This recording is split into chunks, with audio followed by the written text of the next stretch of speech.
Quarantine Convos. Enjoy weekly discussions with people from around the world, assisting us in dealing with this normal, mentally, spiritually, and physically. We feature nutritionists, psychologists, therapists, personal trainers, home educators, legal experts, and more, bringing you all the information and inspiration you need. Check out Quarantine Convos every Thursday from 7 p.m. live on Gotkush TV.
(2020), a year of many unforeseen challenges, where all had to adjust to a new reality.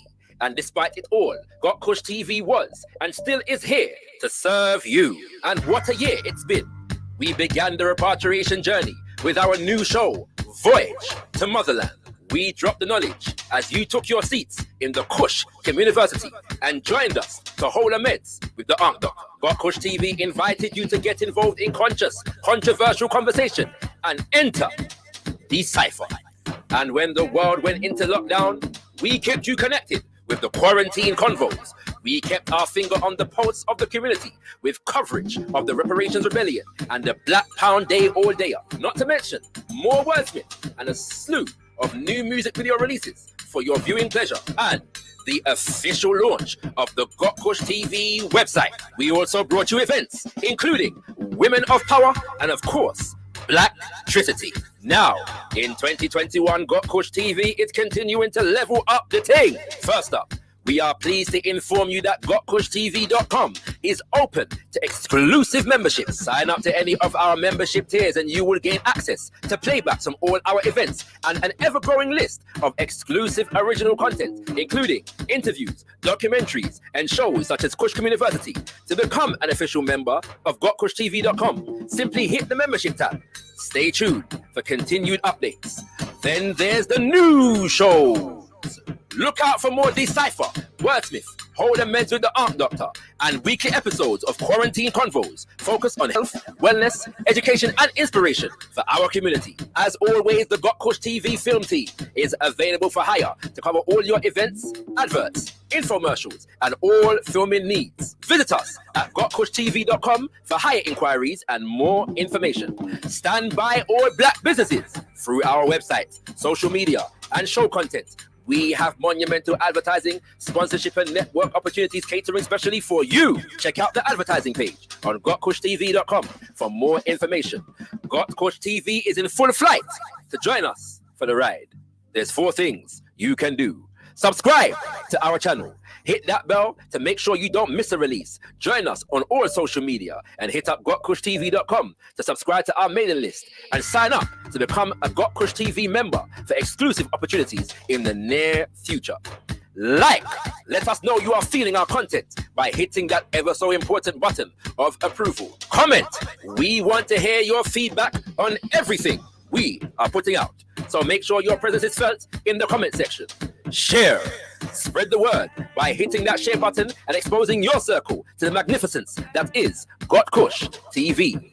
We are looking forward to building with you throughout 2021 and servicing you with high quality black media production. Gotkush TV, beyond discussion, beyond debate, we put the power in black media.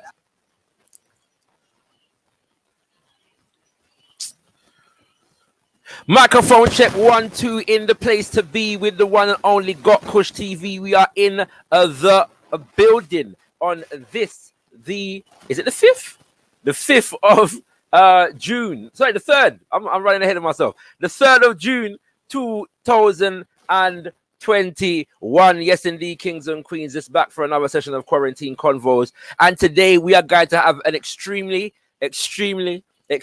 important conversation. So I want to encourage you to hit the like button as you come through and raise the profile of this show all over your social media, you know what I mean, and share it far and wide, kings and queens. The chat section is there for you on the right hand side of your screen, and also you can use the comment section below the video. All right, family, so do all those things. And finally, check out gotkushtv.com for all your Got Kush TV news, reviews, and all information. Yes, indeed. Without further ado, you know, so we don't fly solo when it comes to Quarantine Convo. So let me bring forward our illustrious co-host, the one and only Sister Mut. How you doing, Sister Mut? Hey, greetings. Wow. Well, what a week. Yes. Well, yeah, I'm okay. I'm not too bad. It's been intense. Preparing for the show has been intense, and It's been a difficult week this week in our community. We do have some good news though. How are you though, my beloved brother? I'm doing well. Yeah, can't complain. You know what I'm saying? You know, Good. So yeah. So that's what's it called? What were you saying was the well, okay. I'm going to start with some good news. Yeah. So the good news is that we have had some how can I put it? So, well, some progress, I should say, where our sister Sasha Johnson is concerned. Yes, indeed. She is out of her coma. Family, so you know what I mean, all the prayers and all the love, and when she will, is working. So she's getting sensation in her body at the moment and brain function. She's not communicating as yet, but our prayers are with her, so give thanks. Don't forget to still support the GoFundMe. Please support that. We'll flash it out for you just now. So please support that for her and her children. And that will be important. Yes. The other thing is, you know, I know the sun's come out, family, but the amount of violence amongst our young people is not a joke. People can't go park no more. Hyde Park, all sorts of things. I've seen nothing but different situations taking up the place this week. And I'm just gonna look, this show tonight, as we know, it's a rescheduled show, and it's going to be trigger warnings. So I'm just going to be speaking straight. I'm not going to play and powder. I'm just going to speak straight. But you know, this kind of trauma porn, as they call it now, where we're having to see things and become desensitized by this situation, with our young people hurting each other. What we don't seem to understand, as young people, and these young people don't understand, and people, I don't think they get it. Yes, we're here doing Quarantine Convos, but we have to understand that there's been an impact on everyone. There's not no one who's been unscathed by the impact of this thing here, this pandemic. So what we have to understand is it's impacting on our children as well. When they're trying to undermine the people's parents, when you know we can't attack outwards, what happens? We implode. So society does it. You know, governments do it all the time. You see them attacking each other, in-house fighting, all this kind of thing else. We implode, and our young people are imploding right now. A lot of them don't see a future for themselves. And you know, I know that there are people out here doing some great work, and you know, are looking to patrol for our young people, but we're going to need to do more, and we're going to be thinking about that here at Got Kush. How can we get involved seriously? Because enough is enough. Save SOS. Save our sons. Go ahead. I'm upset about that, man. I'm upset. It's a lot of stuff. It's a lot of stuff. I've got I just want to endorse what you said. You know, the work begins in our community, and I want to shout out to the brothers and the sisters in our community that are doing work with our young people. I'm not going to go into all the names because there's too many to mention. There's some great humans. But you know, there's a lot of work going on with a few people having a major impact, probably bigger than they even realize or appreciate, or we realize and appreciate, with very little resources. And so we want to encourage our people to support the brothers and sisters in our community that are doing that work, to assist in helping to make sure that our young people are not involved in these kinds of self-destructive activities, because the reality is that when we are, the people that we're hurting most is ourselves and each other. And so we need to be mindful of that and instill that value into the youth them, you know what I mean? So yeah, man, just love, and support to the families and the brothers and sisters that are actually doing that work. I got two very frivolous social media happenings, just to highlight, Sister Mo, if I might, right? The first, some light foolishness. But the first is the fact that a couple of things have been trending on social media in the last week, right? The first that people seem to be on is this idea of people wearing hair bonnets out in the public, right? And this was surprising to me because I didn't realize that this would be such a major issue. Do you know what I'm saying? Like, I've heard about it, in relation to women that wear their hair bonnet go to bed and all them sitting there and men complaining about that. And I'm like, well, if you the only men that complain about stripping like that are men who have not been in a relationship, for a significant period of time. Because if you have, this is not something that you complain about. Do you know what I'm saying? I don't know, and even then, significantly, I don't know, because I don't even believe that I would have complained about that when I was just coming in the thing. You know what I mean? Like, it's a ridiculous thing. But I had to drop a confession today because I have to admit, with my natty, I have done the bonnet outside a couple times. You know what I'm saying? I didn't think it was a big deal, but apparently it is, because it's been trending on social media for like the last week. Yes, but I heard about it. The other thing that was trending on social media for like 24 hours is the artist Jill Scott. And I've got a special love for Jill Scott. You know what I'm saying? So whenever Jill Scott is trending, I feel good because Jill Scott is special to man. She got a certain special kind of thing that appeals to I and I. You know what I mean? So they got Jill Scott. You know what I mean? Because you get me. I just said God. Anyway, let's move on. We're gonna get into our show today. I thought there was. Sorry, I'm there waiting for the. No, there's nothing going on.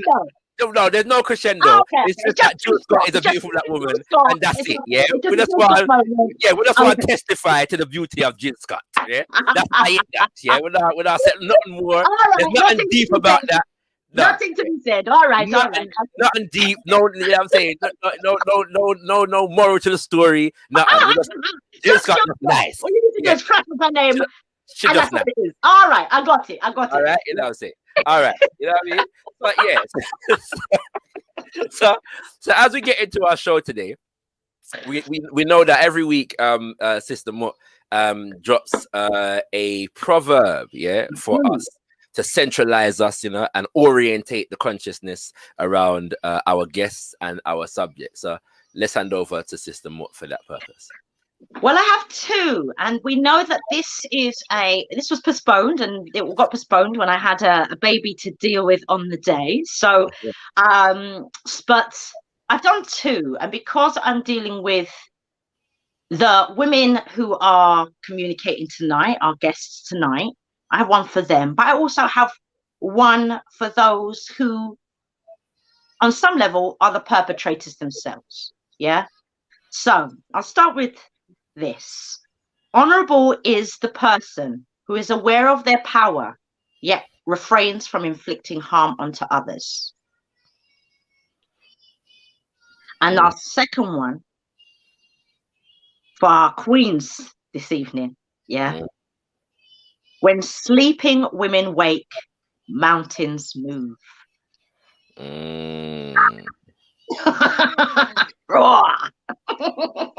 So, with that, please introduce our guests for this evening. Let us do this. Yes, indeed. Well, our first guest, I'm very pleased to introduce, because we are part of the same family in the respect of being Basus, and a Basu is an initiate of the Sima Kemet yoga system. We both have the same master teacher. Shout out to brother Ankh Aku. She is a motivational healer family, and I want you to check out all that she's doing at Djed-I Yogi. You can find her at Djed-I Yogi. We're going to be sharing a lot of her information throughout the show. So first and foremost, now she's got 2 things going on here, so I need to figure out which one we're gonna. You've got the yellow one there, actually, but No, part of the it's not that. It's her. All right, 1 second. Okay. All right, so if Efua, just let us know which one you're on, because both of these are here, and I'm not sure which one. But go ahead and introduce our next guest. Whilst I just Marcella, our sister Marcella. She is a social worker, and she is also responsible for the Don't Touch Me podcast, yeah, which I have been a guest on her show. I actually met this sister. An epiphany came up. Something came up in it was called a show, and it was called I May Destroy You. And it was a very powerful show, and it's very difficult to watch, yeah. But young women should potentially watch this so they can be aware. It was very tough. It is a hard watch. And inside of that, a situation that came up inside of this, I've had experiences myself, so I'm not, immune. And a situation came up from when I watched this. It was like a flashback, yeah, to 20 odd years ago, before I had children. And I didn't even know what to do with this experience. Yeah, so I got introduced to this sister by a brother. Yeah, hail up Gorilla Man. Everybody who knows him, my man, my G. Yeah. He introduced me to this sister Marcella, and Marcella is, honestly, the conversation, I didn't know what to do with this conversation, because I wasn't in a place where I was coming from there. It was sort of hidden from view, and this sister just held my hand on the phone. We're literally meeting tonight. We've been in communication, but I'm literally meeting her, face to face, if you like, tonight in this way. She is a phenomenal woman, and I just want to introduce her, Marcella from Don't Touch Me. Greetings, Marcella. I'm still trying to figure out what's happening for you. Okay, she's there, but I'm trying to figure out on which one. Both of them got to say, all right, let's try this. Okay, right. F, are you there? Maybe the other one. No, the other one's gone now. F, okay. Are you there? All right, let's continue with Marcella. Oh, by the way, let me just because this is what I was meant to do when I figured out there was something wrong with the network here. But Efua is a motivational yogi and self-healer. Coming from a fitness background, she's always been passionate about health and well-being.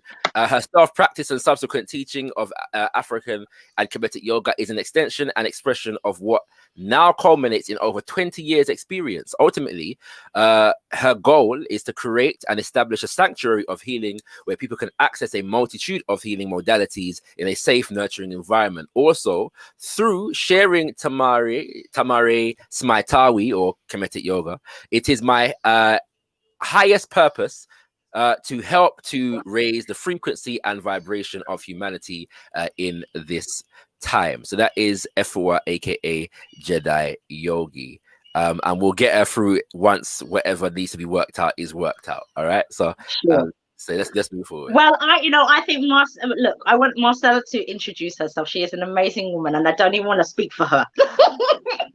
I want you to share this, and I want you to speak from where you are. I know that you've been doing, this kind of work for a long time. She's a major campaigner in our community. Hey, you're back. A major campaigner in our community for our sisters and the healing of our community. The work that she does on the Don't Touch Me podcast is amazing. It is a really insightful and powerful dynamic. I don't know where he's gone, but I'm hoping we're still here. But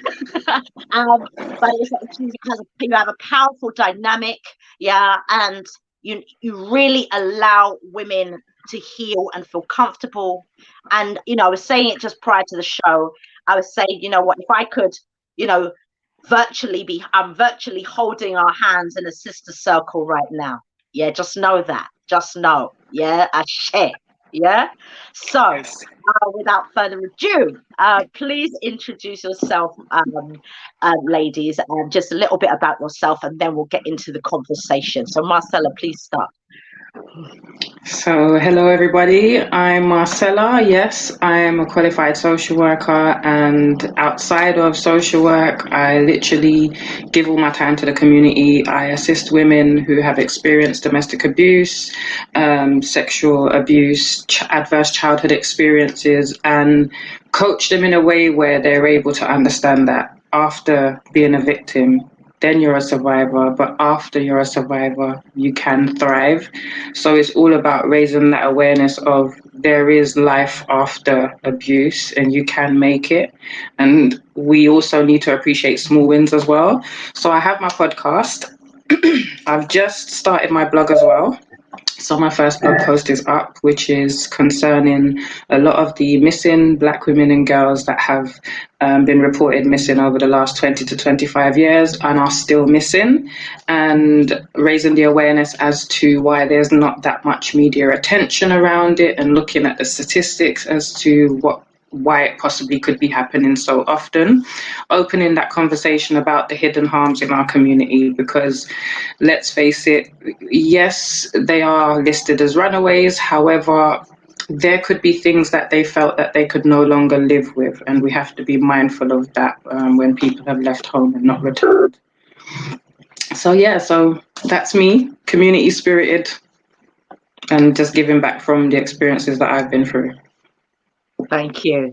Efua. Now, in Efua, I heard her share her powerful story and account on her Instagram. And I just thought I don't often get a chance to see and sit down often like that with things like that. And it was quite surprising. In fact, it was sent to me. And I was touched straight away. Yeah. I was in tears by your account. Yeah. I was touched and I was moved and I was inspired by your power to share your story. Yeah. So openly and so with so much strength and humility and power at the same time, a real balance. So just share a little bit about yourself and then we'll go into the flavor of the evening. Okay, thank you very much for inviting me here. As Shakara touched on, I am a Kemetic yoga Basu, and now also a Tamare, Smaitawi, and African yoga Sebai. And I teach classes online 3 times a week, and outside of that, I work with some of the elders in our community, just keeping them going. I've got a network of people that I assist and cater to in terms of health. I've got some people with cancer, elders, as I said, people who are just trying to get it together and feel better about themselves and feel inspired to do different things. And it is my aim ultimately through, the medium of probably Smaitawi yoga and other healing modalities, just to literally, as hippie as it sounds, raise the vibration, help to unify us and get us moving forward, and helping people to recognize their own power for self-healing. This is really, really important that we understand now, especially with the way everything's going with the pandemic and the NHS and everything, that the power to heal ourselves, whether it's psychologically or spiritually or physically, a lot of it does rest with us. So that's it. Great. Do you want to? You've just come back and you've come back to us, Shakara. Yeah, so, probably. I really want to say 2 things here. First, do take in the show, with humility.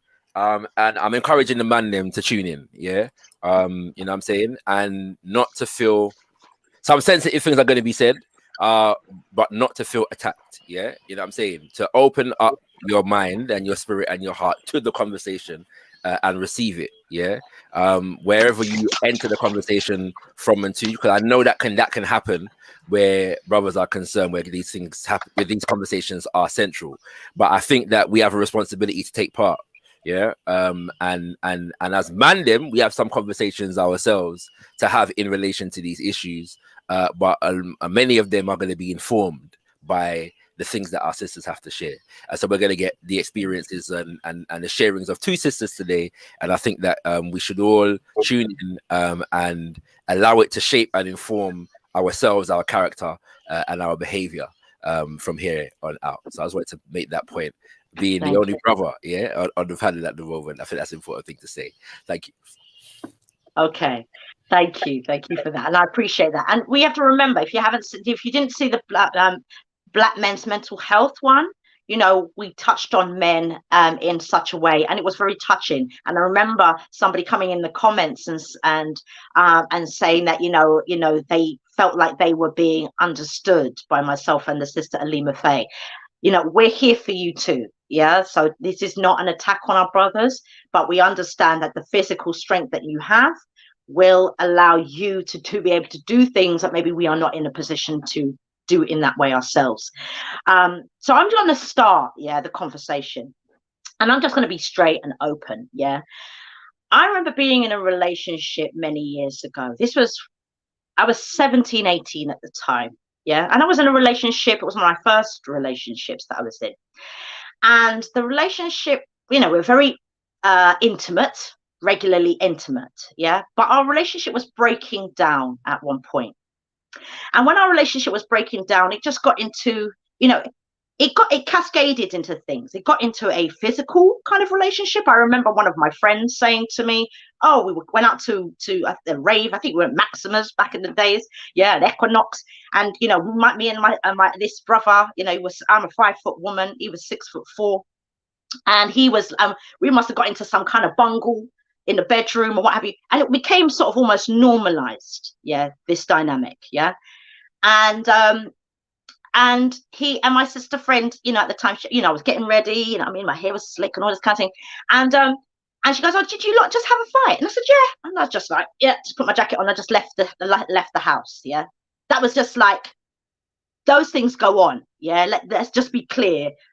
And it can go on. Obviously, I'm not the person I was when I was 17, but just to understand that those things take place.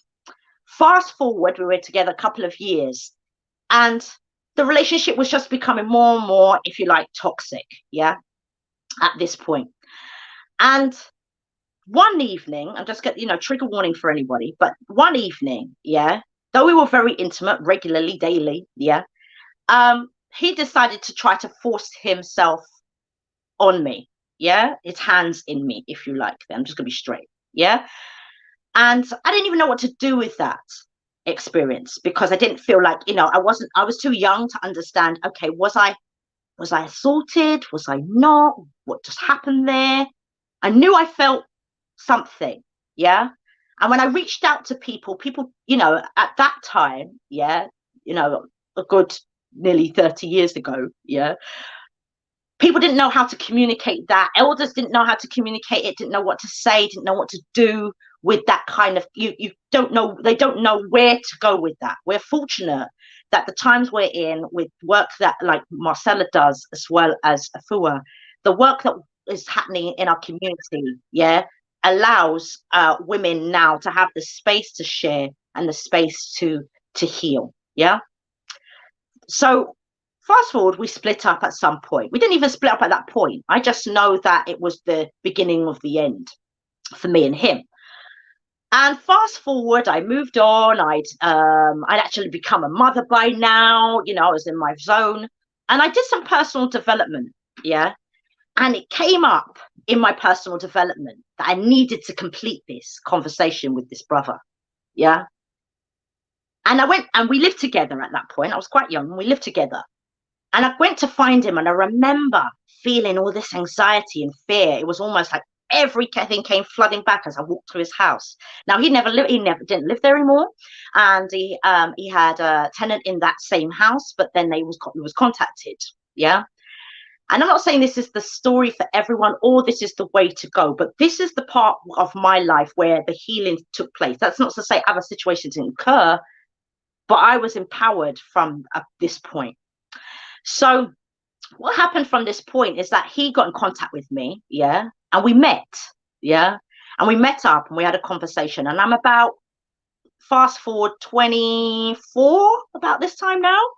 So I have a conversation with him and I just say, look, you know, we talk about our relationship. I complete some of the things in our past, like what, you know, where I could take responsibility, what was going on at the time, you know, for me, and what was, but what was going on for him. And it was very, very civil. Yeah, it was very powerful, very powerful. Yeah, we're not in contact now or anything, but it was very, very powerful and it was very civil. And I just explained to him, look, you know, when that situation happened, you actually didn't need to do that. You didn't need to have that situation occur, because actually we were so intimate all the time. Yeah.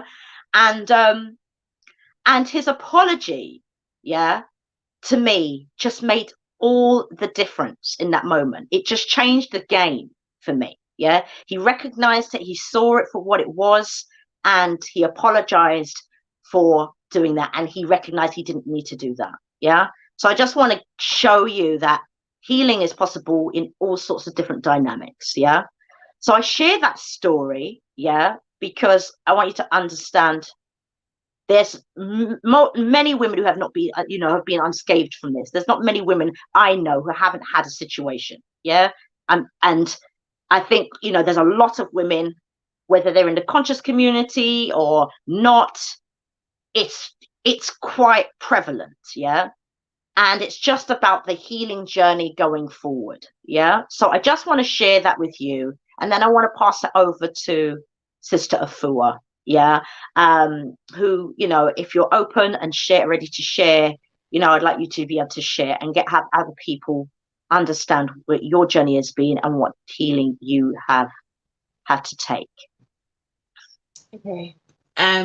So as you said, you came across me through my IGTV, and in essence, what happened that weekend, I went on a Sisters Goddess weekend retreat, and what came up in the retreat was that virtually everybody in the space had some sort of either sexual abuse or domestic abuse situation, and it touched me a lot. It came up also that, like, for me, my biggest fear as a mum is that my daughter may be exposed to some of the situations that I have been exposed to. And that's, like, I go out of my way every day in every way to make sure that that is not the case. And I think what really touched me is that one of the sisters had that experience, and it really, like, got to my heart. I was like, I can't imagine that as a parent. And then also it just culminated a line of thought that I've been having, which is probably in the last 20 years or so, every female that I have spoken to on an intimate level has had some sort of sexual violence or something happen to them. And it's very, very common in our community. It's probably very common in all communities, but I can't speak about all other communities. I can only speak about our community. And it's something that's not really spoken about. And I felt like there are no real safe spaces that are in high awareness for people when they have these situations come up, or even when they've come up and they're at a stage now where they feel like they can deal with it.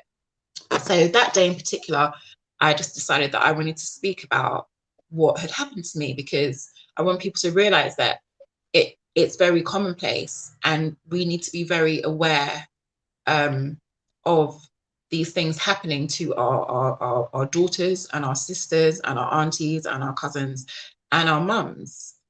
So for me, myself, I had foster parents when I was growing up. I grew up in Kent, and I had Caucasian foster parents. My parents were in London, and they were working really, really hard to realize their dream as first generation immigrants in this country.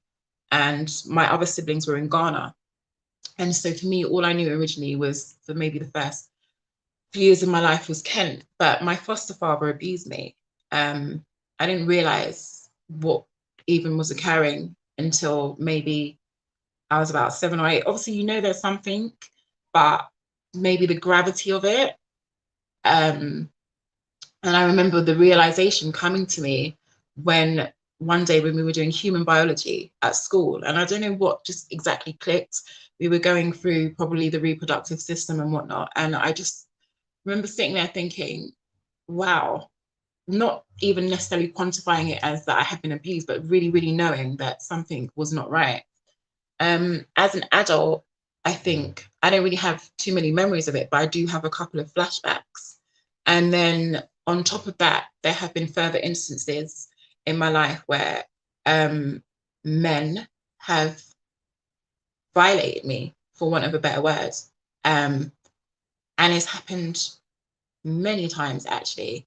And I think there's nothing exceptional about me as a female in this society. So I'm led to believe that if it's happened to me on so many occasions, then quite potentially it's happened to a lot of other women on many occasions. And it's something I think that we need to look at and something that we need to address. From the perspective even that the women that are being violated and damaged in these situations, actually we go forward.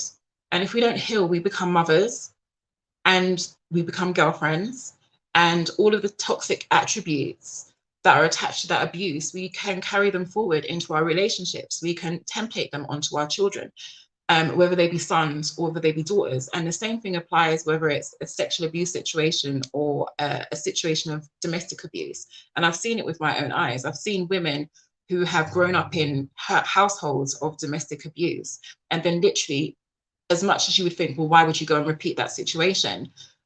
Literally gone on to repeat the same situation that they found their mothers in, and then their sons go on to replicate the behavior that potentially their fathers, how they violated their mums, and it's just a cycle, and it becomes normalized. And when I sit back and think about some of the experiences that I had as a teenager, not just for myself, but like friends on the estate that I grew up on, like actually, for me anyway, sexual violence against women has been very predominant. And culturally, maybe, I'm not going to say culturally, but it comes up in a way that, as I think about it now retrospectively, it wasn't such a big deal when we were growing up. It wasn't unusual, for instance, when we were in high school, for the boys to rush the girls. And what that would entail is a group of boys would rush at a group of girls and they would fill them up. They would try and fill their breasts and try and fill their bottoms. And it was kind of something that was laughed off. But as an adult now, I understand that that is a form of abuse. It's a form of,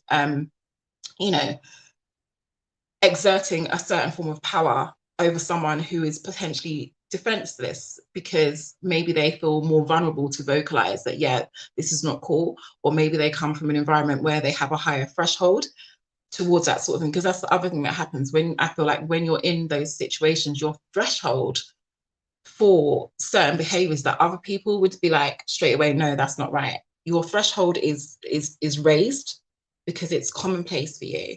And as I said, I think it's something that we need to really like discuss, and not in a way that makes men feel like they're being attacked, because the responsibility actually falls on both parties, males and females. Like I said, if you're a mother who's gone through certain traumas, it is your duty maybe to yourself and for your future children to try and work through those so you don't repeat those patterns, and so on and so forth.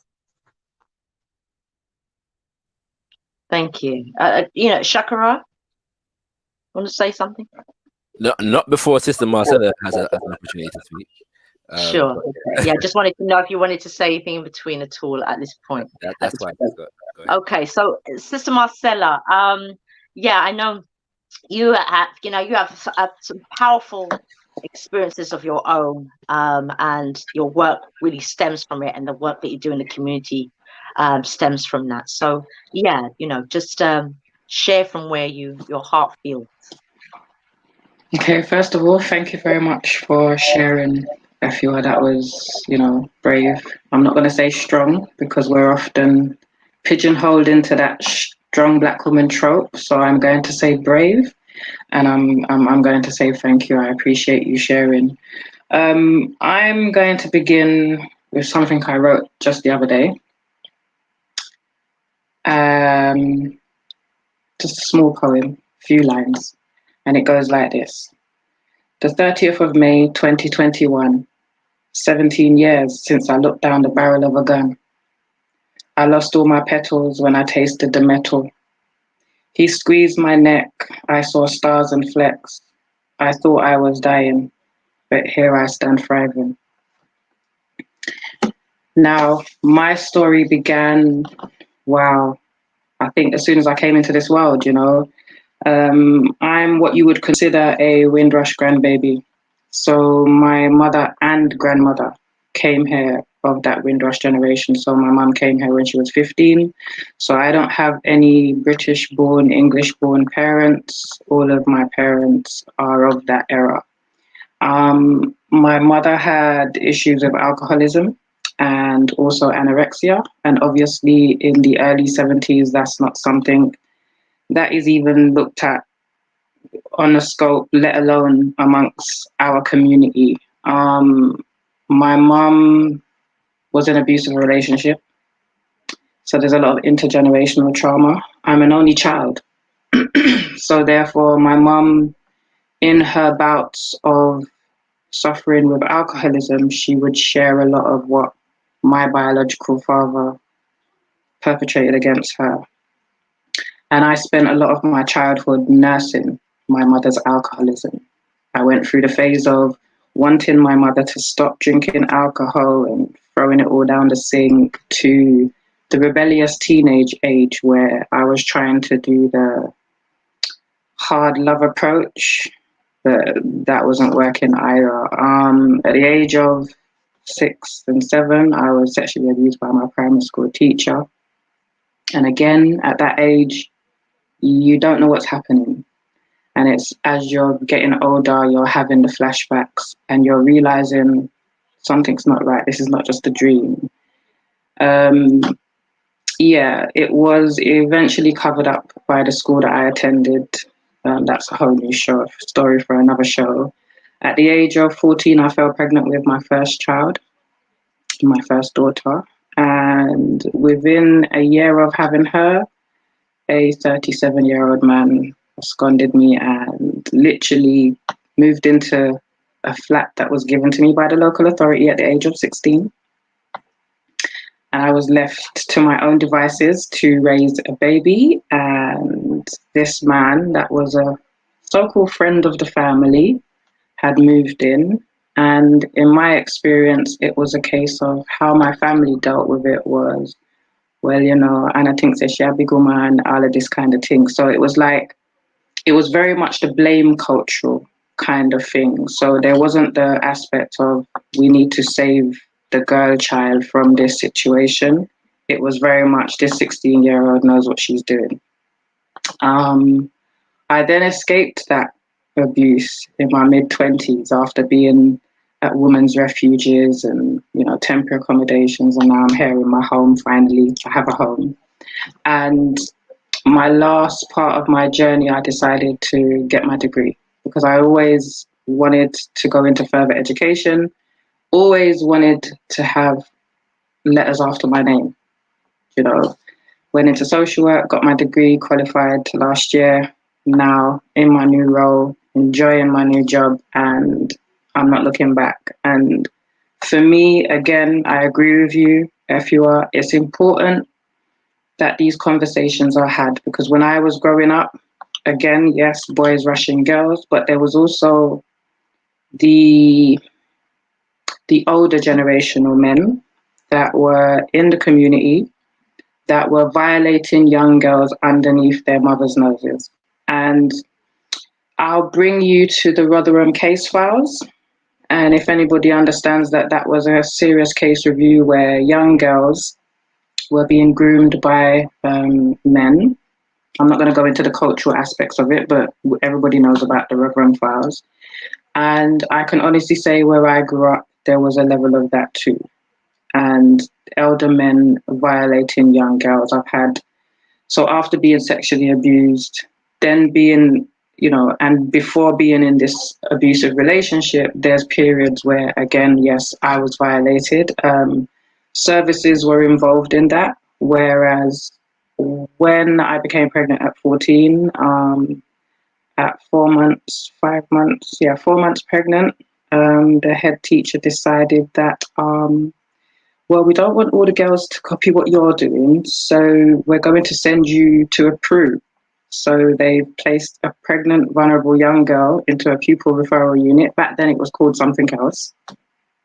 And I was further sexually abused by the boys in the unit because as far as they was concerned, well, she's pregnant, she knows about sex, we can do anything we like. So during my pregnancy, I was also sexually abused by other boys as well. And I've literally just navigated life to get where I am now. And, you know, I'm recently divorced because I went into a new relationship. I'm recently divorced from that. And I'm now at a stage where I found peace. And I would do anything to protect my peace. And I want other women to experience this level of peace, and I want to help guide them to get there, because whether it's you want to open your own business, whether it's you want to go into further education, whether it's you want to do aromatherapy course and you just don't know how to get there, I'll help you get there. You know, I'll be your little Google for you. But that's literally my story, and uplifting and empowering other women to not so much accept what they've been through, but to forgive themselves when they've had such adverse childhood experiences. Because I wasn't prepared until I got into therapy. I wasn't prepared to go back to the 6-year-old me and the 7-year-old me and forgive me for not being my own superhero. I was busy beating myself up. You know, why did this happen to me? And with all the other incidents, I went through a very long period of, well, if this keeps happening, it must be something wrong with me. Like, it has to be me. Like, why? Do you know? And it wasn't until I started studying social work and had access to certain theories and psychological models and stuff like that, I realized a lot of the stuff that I had already gone through in my process of healing was being screamed at me from these pages. So I had regressed, and I had to seek therapy quick, because I realized that how can I go and social work families and expect to social work myself? So I had to be mindful of reflecting regularly, consistent with my therapy, consistent with journaling, looking at what my own triggers are, and learning how to appreciate all of me before I allow any other relationship into my life. And just having that time with my children as well that I didn't have because of all of this, because I have 3 daughters, 1 son. My eldest is 27. Then I have a 22-year-old, a 17-year-old, all girls. And I need to protect them. And I have a son as well. And I'm constantly, I want you to be kind to the girls in your class. I want you to be helpful in school. I want you to put up your hand before speaking instead of shouting out the answer. I'm constantly trying to keep my son humble enough, but at the same time giving the teachers so no woman don't come knocking at my door telling me what my son is doing to them. And that's literally my story.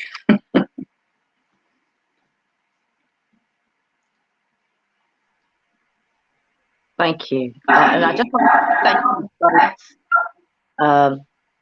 I just want to thank you both for sharing that. I think there's a little, there was a little feedback there. I just want to thank you for sharing that, because it takes something. And I think, you know, I want people to understand that the reason why we're able to share it from this place, is because we've done the work. Yeah, we wouldn't be able to share it on this platform. And you know, it got postponed, and I had a birth to get to, but we were speaking prior to this, and the timing of this is good, because gearing up to the first time that this show was coming up, there was a lot coming to the surface. You know, it's conversations that you don't necessarily have, and you don't certainly have them on platforms like this. But if not us, then who?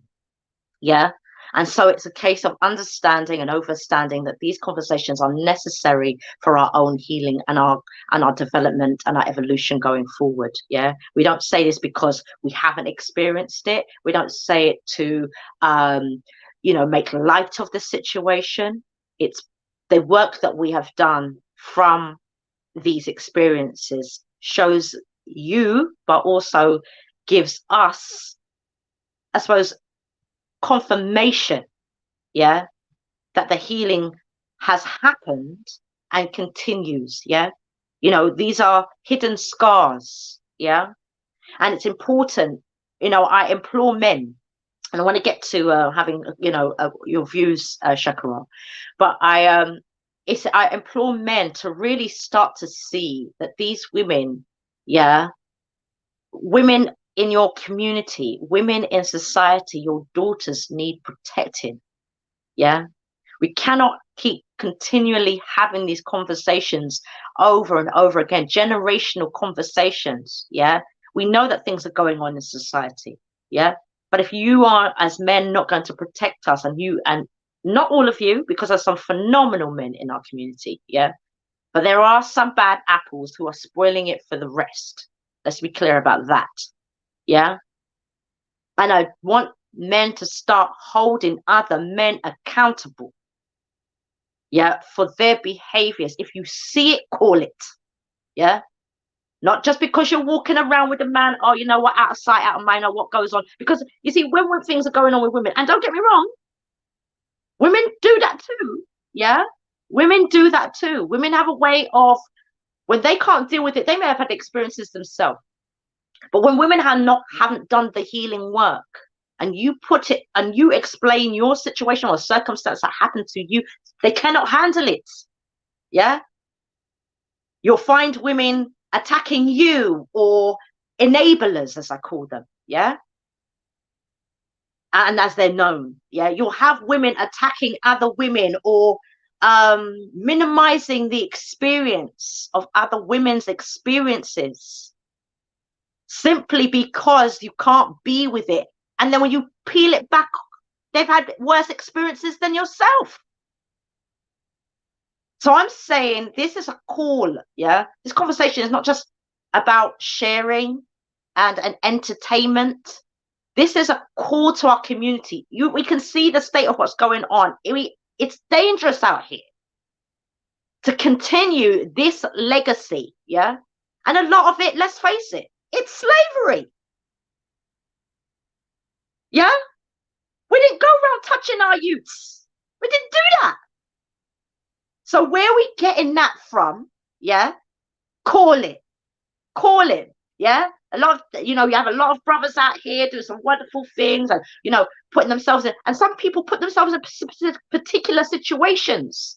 Yeah, they put themselves in high profile situations so they can go under the radar. I see it loads of times. I'll share later about that.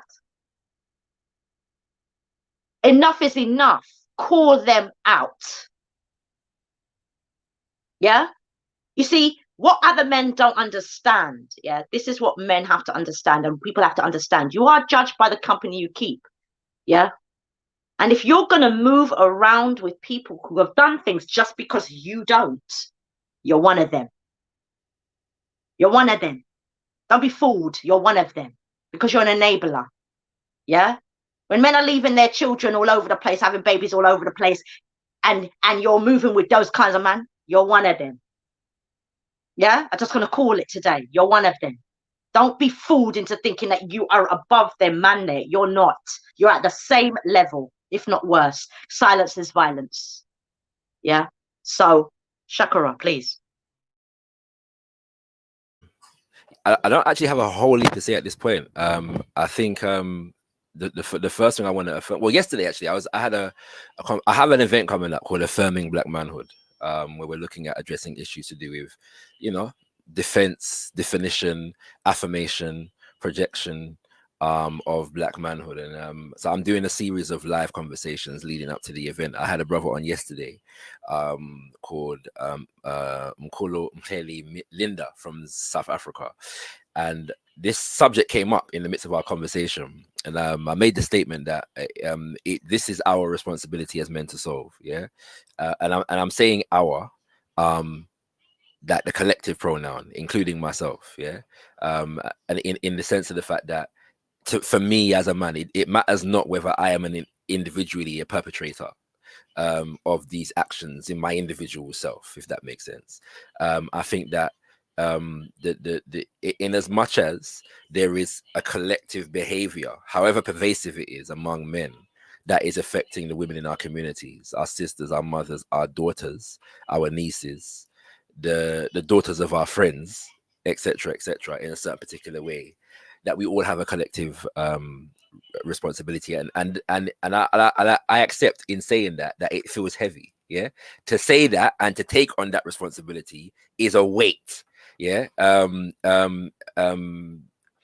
I understand it, that that a lot of men who may not be perpetrators of this thing, it feels like a weight that you're carrying for other men's behavior. But we are a community. Yeah. We have to try at least to be a community, at least to protect our children in this regard, because I see that as the only way that's going to happen. There's a sense of divorce.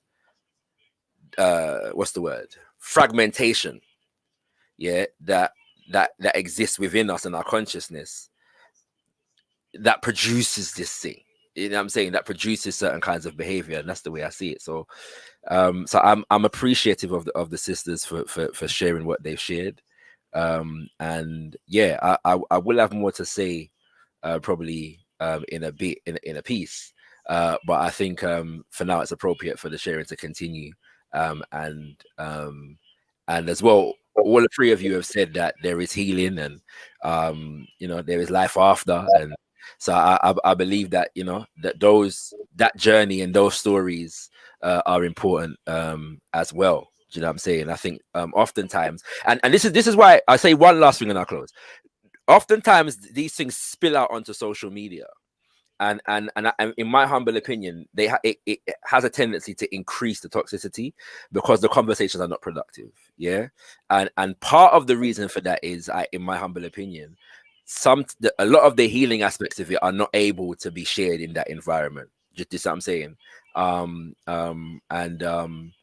and so it just becomes a very toxic, accusatory conversation where nobody is listening, and I think that.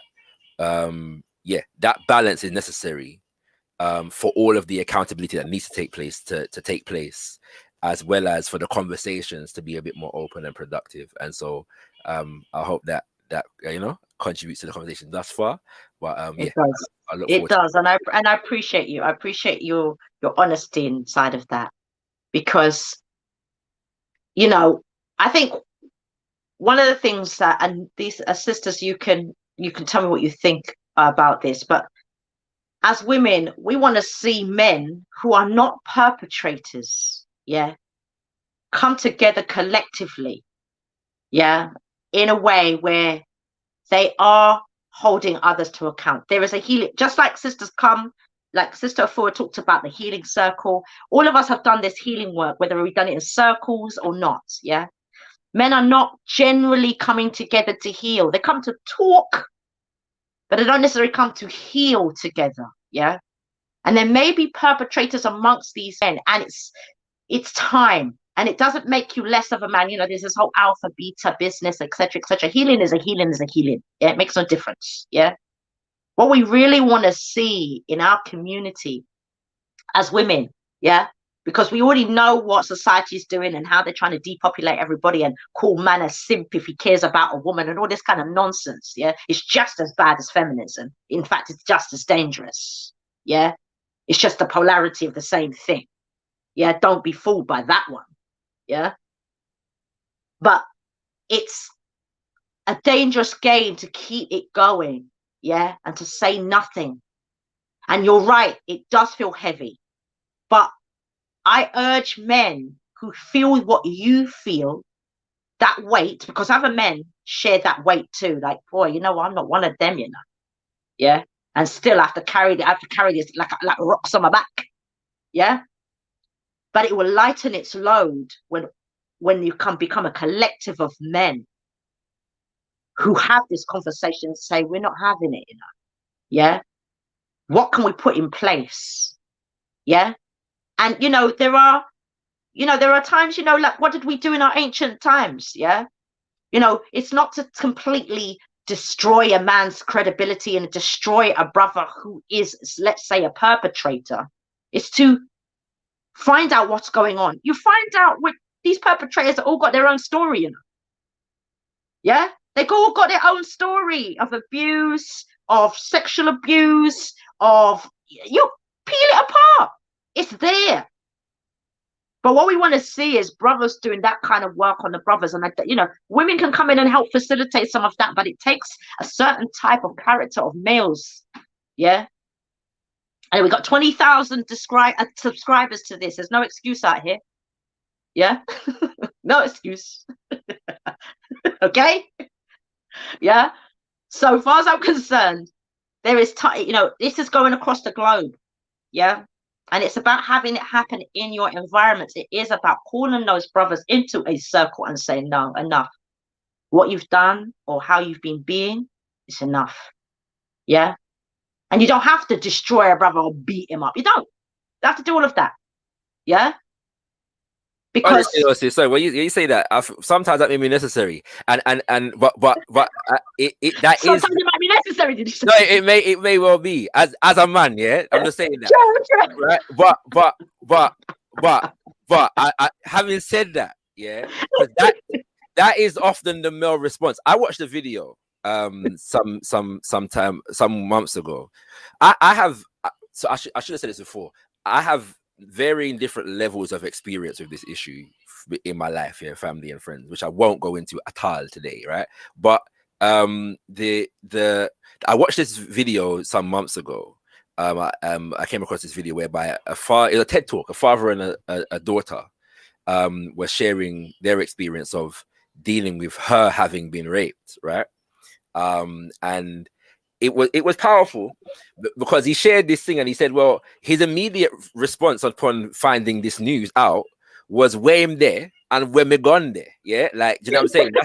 That's your immediate, like, do you know what I'm saying? Man for dead. Yeah, that's like, if you're that kind of a mentality, certain times when you hear them kind of things there, that's how you feel. And my only problem with that is that oftentimes that emotion or that vibration only comes when the woman is our daughter or our, you know what I'm saying, or our mama. Like, we have to have a personal connection with the woman to, you know what I'm saying, to take on that level of accountability. But she said and he said that basically it got to the point whereby she had to encourage, they had to get to a point with each other whereby his focus was on her, yeah, and assisting her to heal and not running down this man. Right, just what I'm saying, especially because if he succeeded in doing that, he would likely be absent from her life and unable to help her to heal. And so I'm only sharing that because that, as you were speaking, because that is your immediate, you know what I'm saying, like that's the immediate man reaction. Well, just to add to that, this week, just a little caveat. Yeah. A woman got raped by her boss and cut off his penis. So these things do go on. It happens. Yeah, it goes down. Yeah, it happens.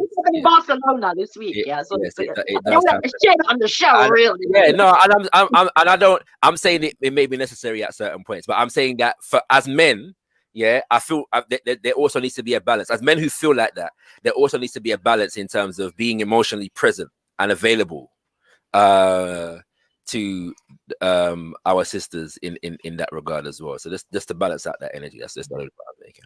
Absolutely, I appreciate that. Sisters, please, Efua, Marcella, chime in, ladies, chime in. So I wanted to touch on something that Marcella said about oh my gosh, hold on, I'll come back to that. It's, as you said, there should be, I feel like, a heavy responsibility amongst males, but for me myself, I never move away from the fact that females and males, we work together. And as you said yourself about females enabling some of this behavior. I watched Latoya Jackson the other day. I'm sure it's quite an old interview, but she was talking about her father having abused her and her mum being in full knowledge of what was going on, you know. And it brought back to me as a younger, when I was growing up, the estate that I grew up on, partially half the time. There was a couple of girls that literally used to send other girls into the block to get raped by boys, you know. And there was quite a culture of that around where I was growing up. I've spoken to some girls that were growing up around a little bit younger than me, and there was a specific group that comes to mind, and speaking to one of them specifically, she sacrificed herself, her innocence, many, many times to make sure that her friends were okay. Do you know what I mean? And I think as women, we need to not partake in these things. We also need to, because violence isn't just a physical thing. And I feel like as females, I was thinking about this afternoon, as females, we're always held up as either the nun and the saint and the mother, or as the whore, right? And as females, we are often part of this problem, potentially not the abuse, but where sometimes women don't necessarily feel that they can come forward in a safe space because we can be very, very judgmental. You know, we'll see somebody dressed a certain way or exhibiting certain behaviors, and automatically we're quick to say that they're a hoe or a skettle or whatever the terminology is, without having any background knowledge as to why that behavior might be, why that behavior might be pervading. And I think it's really important to open up dialogues and kind of move beyond that initial and see what's really, really going on. I mean, as someone who's been on that side of things, I think that most females don't go out to be promiscuous or to be reckless with their bodies and their sexuality. That comes from usually having your self-esteem taken from you in a way that's the only way that you know how to validate yourself, or from it being a kind of programming that you don't know how to relate in any other way, or like speaking as someone, as again, who survived abuse. What comes with that often, especially if it's somebody who's in your family group, potentially maybe your first caregiver, is like a sense of confusion as to how the dynamics of relationships work, a sense of confusion as to the difference between love and sex, and that the two are actually mutually exchangeable. They don't equate to the same thing. And these are all things that we need to unpack when we're dealing with surviving abuse, and also potentially preventing abuses from happening within our community. Yeah, and as Marcella was saying, it's a very generational thing. You know, there are young boys who go out and do things because they've seen things, or because they're encouraged by their peer group, or because they just have low impulse control. And that kind of, a lot of that can stem from the environment that they were raised in. There are elders who potentially may have had that initially, but are old enough really to know better.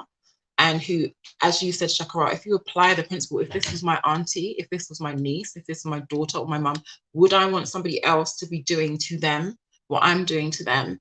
And not kind of equating that to that being somebody else's child, or somebody that is valuable to someone else, and feeling that they can just, you know, ride roughshod and do what they want. And I think we really need to kind of break down these mindsets and speak openly and freely. And also, it is obviously the natural instinct to want to harm somebody. If somebody harmed my daughter, I probably would. But as you said, in some instances, it's counterproductive, because if you get sent down, you're not going to be there to help with the healing process. You know, you become criminalized yourself. Some of that, I think, is to do with ego, at feeling, you know, you haven't protected something that's valuable to you. And I think in those instances, you need to step outside yourself and really, as you said, focus on the victim. And these are things that we really need to, like, I don't know, explore. And I feel like if the threat of violence, like, some people might actually come forward if they have a problem genuinely as a paedophile. But, you know, if you think that everyone's going to, like, want to, like they do in Jamaica, cut your penis off and shove it in your mouth and do fines on a roadside, who are you going to go and talk to? What facilities do we have in place for people who do sometimes want that help, or do you know what I mean? So yeah.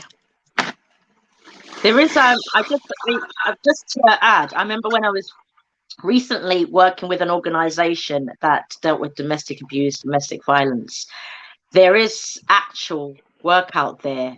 I know it's not happening in our community, but it is happening, and it is perpetrator work. You know, there is perpetrator work going on out there, healing for the perpetrator. Yeah, that there is that structure support for those types of people to get that kind of help. I know it is its initial thing to go and deal with the case, yeah, but it will only just perpetuate the thing, yeah. When the people start, just as we have to you have to share yourself very raw to get to the point that we're speaking at right now, where we can speak, you know, fairly loosely, yeah. But you have to do the unpeeling to get there, yeah. And I think that work does need to be done, and there is an opening and a space for males, real males, not perpetrators who want to go undercover to do the work. Yeah, let's just be clear about that. Yeah, disclaimer for those who think yeah, because those men will get into an environment like that, and they're the one. Yeah, they put themselves in a position. Yeah, it's very strategic position to do particular types of work in our community, so they go under the radar, and that is a dangerous game in itself. But Marcella, please. I've been taking post-it notes as I'm going along. Yeah, you come well prepared. You come well prepared. Yeah, no. Just to give you a little dynamic. So, based on the trauma that I've experienced, I have something that's described as a memory cognitive impairment. So, I have a MCI. So, I suffer with short-term memory loss. So, I always are writing stuff down. In going back to your point, Efua, in regards to the intergenerational trauma aspect, a lot of our communities don't realize the 70+ year gap where we haven't done the work, and that is of the Windrush era, where our elders have come here on an assignment basically to support the UK in rebuilding, but however, they had the dream to return home. And within a year of them being here, the £40 air ticket that some of them came by aeroplane, because what people don't realize is that not all of us came by this boat. My grandmother came on a plane, many others did. And that £40 ticket within a year turned into £200 plus. So you can imagine in those times what £200 plus was like. Like, people were putting deposits on houses with that kind of money back then. So it was made very difficult for them to return. And then they were left with what? Assimilation. Let's assimilate, because if we assimilate, then they won't notice us. Let's blend in, dress like them, walk like them, talk like them. And a lot of the times you still would be faced with the racism in the community, the misogyny, the blaxploitation, everything that comes along with it. I think it's key with intergenerational trauma. That saying rings to bell so much. You have to know where you've come from to know where you're going. I wasn't given my history, so between the ages of 30 and 40, I had to re-educate myself. I had to find where I'm coming from, because even with my own family, there's resistance. If I say we were descendants of the Maroons, they deny it. So I'm like, so give me something. Give me an olive branch where I can try to trace back as far as I can trace back, because we know there's only so much we can trace back. So I think that level of not understanding where we come from, please pick up the books, read. I can't stress it enough. Read, read, read, because it's free. It's there. Broaden your knowledge of the experiences that our ancestors faced in coming here, in regards to fellatio, in regards to even boys now wearing their trousers halfway down their arse. They don't understand what that is because of, when our men were, if they showed any form of leadership or speak up against what was happening to them when they're enslaved, these men were raped by these slave masters, and then their trousers were tied around their legs and they were paraded around, and this is how everyone knew that they were subjected to this. Don't try it again. So it's like that history, there's a big gap. Yes, the young ones are waking up off the back of the work of the 30 and 40-year-olds. We've been saying it for years, and the 50-year-olds, we've been saying it for years. And it's really warming to see the young ones. I'll bring back to the I May Destroy You series I'll give a shout out to Michaela Cole, because she's a writer that inspires me to do my writing. And that program opened up again another level of conversations that we need to be having in our community, stealthing and such things like that. We need to understand these things, the consent based on everything. We need to understand consent. It's so much that we need to re-educate in our communities, but we tend to run with this, well, those legislations are for them and there's nothing for us. No, those legislations are for us too. And in regards to what you were discussing about men out there wanting to do the work, I can assure you there's the Drive Project. They were doing a recent study with Bristol University and a couple of other universities, and they began a volunteer violent perpetrator program. And within that, the statistics for that showed that the men that came into this situation wanted a relationship with their children. They wanted family life, but they just hadn't been given the tools. They didn't want to be expressing in the way, but this is the only way they knew how, because this is how they were raised. So it's definitely important to understand that even though I've been what I've been through at the hands of men, I don't hate men. Because if I did, how could I be able to raise my son? So it's impossible for me to hate men. My story is there to uplift women and men. That's what my story is there for. And then now bringing it back again to something you mentioned in regards to, I think it was you, Efua, in talking about understanding what they have faced growing up before getting to be an adult in relationships. We need to understand adverse childhood experiences. What have they witnessed as a child growing up? How have they been parented as a child growing up? Did they get enough of the nurturing and nurturing? In the first 5 years of a child's life, there's something in social work we have called the attachment theory. And if the child does not have a good attachment with their key parent figures in the first 5 years of their life, the statistics show you that more than likely this child is going to go through some kind of emotional trauma, physical trauma, mental trauma.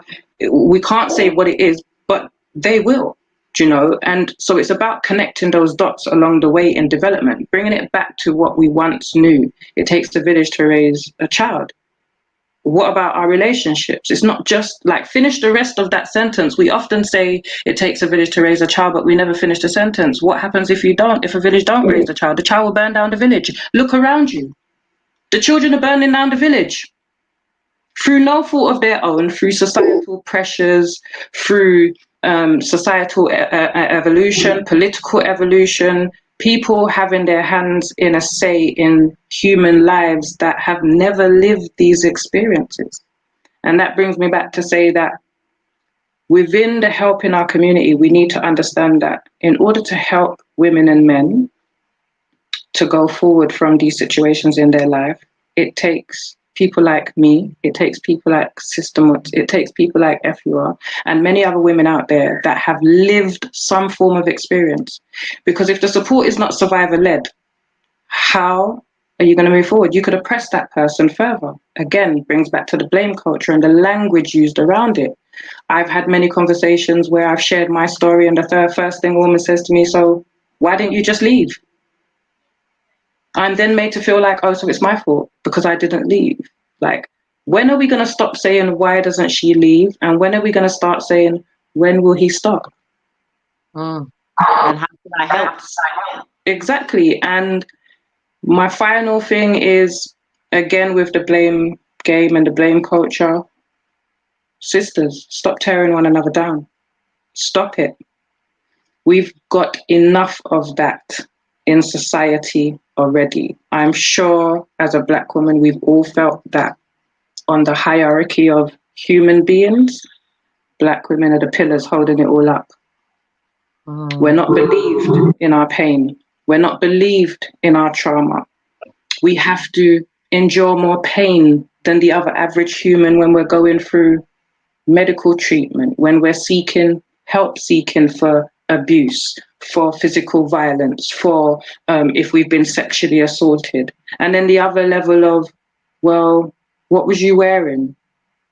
Was you drinking? All these other questions that come with it, that I could be drunk as a skunk. That still doesn't give that man the right to violate me. Why isn't he doing the chivalrous thing? I'm going to take you home in a taxi, baby girl, because you can't be out here alone tonight. That's all it takes. It's not much. What's that going to cost you? £8 off your pocket.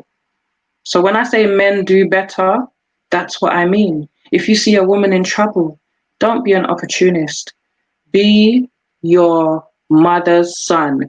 Be your father's son. Help her, because that could be your daughter one day. I do have a question, if I may, and it's in relation to, because I don't know the two of you's business like that, right? But in the sense of having, I'm going to assume, and please correct me if I'm wrong, but I'm going to assume that there are some positive relationships with men in this story, yeah, and I mean intimate relationships, right? In that regard, my question is in relation to the impact that these negative experiences have on those potential positive experiences, if that makes sense. Does it impact the capacity to get in and be in relationship with or how does it impact? It must impact it in some way, but how does it impact the capacity to be in relationship with men? You know, yeah, yeah. Sorry, go ahead. Yeah, no, it can affect you in many, many ways. And I think that's where before going into relationships, you need to do the work and understand how your trauma can affect you. It's unfortunate that a lot of us still enter relationships before realizing that we should have done the work. So, I'm holding my hands up. I'm one of those people. I didn't do all of the work correctly and entered in a new relationship. And the impacts were, you are less likely to believe if that person loves you or not. You are less likely to take what they say about you as truth, if that makes sense. You can often doubt your own decisions as well. So because you've gone through a lot of gaslighting and narcissistic behavior from your perpetrator, you often doubt yourself a lot. So you feel like unsure whether you can make a decision for yourself within that relationship. How it affected me in my relationship was I didn't feel like I could say no to things that I didn't feel that I like, or things that were making me feel upset, hurt, and I didn't feel like I had a voice. So it can do that with you as well, where you could be in a relationship and this person is, has some passive aggressive tendencies, and the emotional gaslighting can continue and perpetuate in new relationships as well. A lot of the times you can go into new relationships and it's not physical, but because you haven't done the work yourself, often or not, that relationship can end up toxic with arguments, misunderstandings, miscommunication. So yeah, it can even affect you in your jobs, in work, in education. So it's other ways. The worst way I think it affected me was I would clam up. So the minute there would be an adverse situation, I'm silent. And I'll be silent for weeks because I don't feel like I can get my point across without being emotionally harmed in the process. So I will fear speaking up for what I need for my self-worth and well-being. Thank you.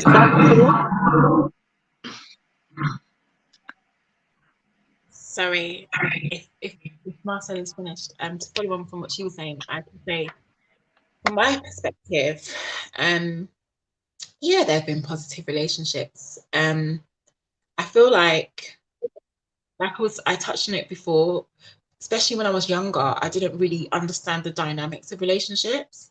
And it's not something that I ever really spoke about, probably until I was well into my 20s, to have anyone then, I don't know, re-educate me, I guess, on the dynamics of relationships. So I guess when I was younger, a lot of the relationships I had, I'd be a link in it, but I wouldn't understand that I was just a link. And so I had all these ideas about what the relationship was, and that was not the dynamic that the other person was operating from. So I would always find myself at a deficit emotionally, because I'd be investing in things that were not, where the person wasn't equally influenced, we were not equally yoked. Also, I find that potentially quite defensive within, like, with my feelings and stuff within relationships when I was younger. Like Sister Marcella said, I don't particularly like conflict even now as an adult, and definitely as a younger person I didn't really feel much like yourself that I could voice certain things. So I put up with things that definitely now on the other side that I wouldn't put up with. Also, like, for me, I don't remember all of the abuse that happened, and it happened from different sources as well. But what I do remember is that as a youngster growing up, I didn't know if I was a virgin or not, because I don't have that memory. So when it came to losing my virginity, for instance, I didn't really place that much importance on it, because for me it was kind of like, well, I don't even know. Do you know what I mean? So let me just do what I'm doing. And just, yeah, I think it can really affect how you relate to other people and feeling safe. It definitely impacted my self-esteem, and not just in male-female relationships, but just in life. Because as Sister Marcella touched on, when you're in a situation where you've had multiple instances of abuse, like, just to cut back. So as I said, my foster father abused me. If you watch my IGTV, I will say that I remember being my cousin, like us playing as children, and my cousin grinding on me. One of my uncles one time decided he's going to slip his hand inside of my knickers. I think when I was in my 20s, someone abducted me and held me hostage in their house with the intention of raping me. Luckily, I wasn't raped in that situation, but so many instances, you start to think, well, is it me? Like, what is it? Is there some kind of radar that I'm emitting that people just think that I'm someone that can be taken advantage of? Or, like, is there something really obvious about me? And it's not that it's you. Do you know what I mean? I don't know if you put it down to just bad luck, or just being in certain environments where people's mindset are not right, but that then has an impact on you. It can make you not really want to put yourself forward in relationships, because you can feel like, well, it's just going to be more of the same thing. Anything I enter into is going to be abusive, or I'm not going to get what I want out of it. I'm always going to have someone who thinks it's all right to have me, and how many others on tow. And I think the last thing I would say is that, obviously, if you're someone, and I'm not sure outside of my own experience, but I think if you're someone whose first initiation into, I guess, sex or sexual practices is at an inappropriate young age, often those people are attached to somebody else. And it kind of, for me, it sets a template that potentially you are accepting of being in, not even because it's what you want, but like, it's just like the norm that you are in third party situations, because that literally was your first template. You know, depending on the relationship you have, especially if it's someone in the home who there's a conflict of feeling, because obviously they're doing something to you in a sexual nature, but also you're looking at them as your nurturer and your caregiver. It just is a whole heap of confusion that, you know, you need to be worked through. So yeah, that's what I would say. Thank you for that, ladies. And I think you're right. It kind of it rewires you when I hear stories, you know, that have happened with women in terms of, you know, maybe it's a father or an uncle, it you know, the wiring of, you know, cognitive wiring, it shifts you, yeah, because there's that, you're supposed to care for me, yeah, you are my caregiver. Marcella did mention a couple of things that some people may not know, the stealth thing, yeah, and I wanted to address that, and narcissism, yeah, because people mention in the comments about gaslighting. So so when I contacted Marcella, one of the things, and she mentioned this show about I May Destroy You.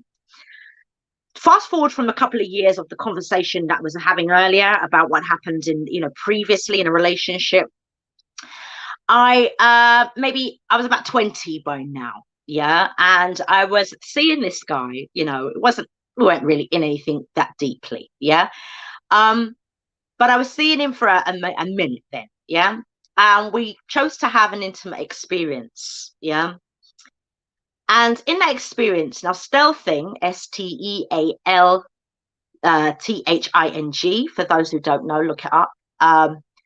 Stealthing is when a man, at the time when I was using, you know, the condoms, then at that time, it is a situation where a man removes the condom without consent, yeah. And that moment, again, I didn't have a name for it at 20 years old. There was no name for it then. Yeah. I don't know how many people have had the experience, but I had no name for that. It was only fast forward. I knew something was wrong in that moment. Yeah. I couldn't articulate it, but I did ask him to leave. Yeah. Because the situation was very similar to that situation in that show. It was like I had a moment. I got on the phone to one of my brother friends, didn't know what to say. Yeah. I got on the phone to one of my sister friends who, you know, was very unhelpful, yeah. And but I got on the phone to my brother friend, as I shared earlier, and that's how I got introduced to Marcella. I didn't know what to do with that, because I knew in that moment, you know, 25 years ago, that actually something was wrong with that, yeah, because there was consent to use the, you know, contraception, and you know, and then I turn around and he hasn't, and there's nothing on, yeah. And I'm like, yo, that's not the agreement. So you're prepared to either give me an STI or to get me pregnant? You need to leave, yeah. Now fast forward, you know, I've even seen the brother since, and not necessarily, you know, I knew him, we went to college together, right? So I've just seen him, and you know, hi, how are you? And you know, there's always been that incident has always been like a debris, but nothing, you know. I know I've never had any words for this. I didn't even know this word existed until I saw the show, right? And I'm learning every day, folks. And and then I watched this show, and the whole thing came up to the surface for me.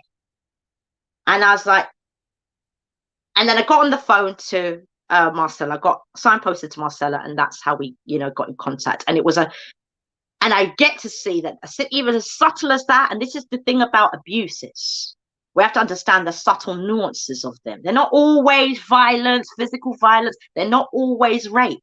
A lot of it is here, yeah. So, and a lot of it is very subtle, you know, levels of disrespect that actually technically is a sexual assault, yeah.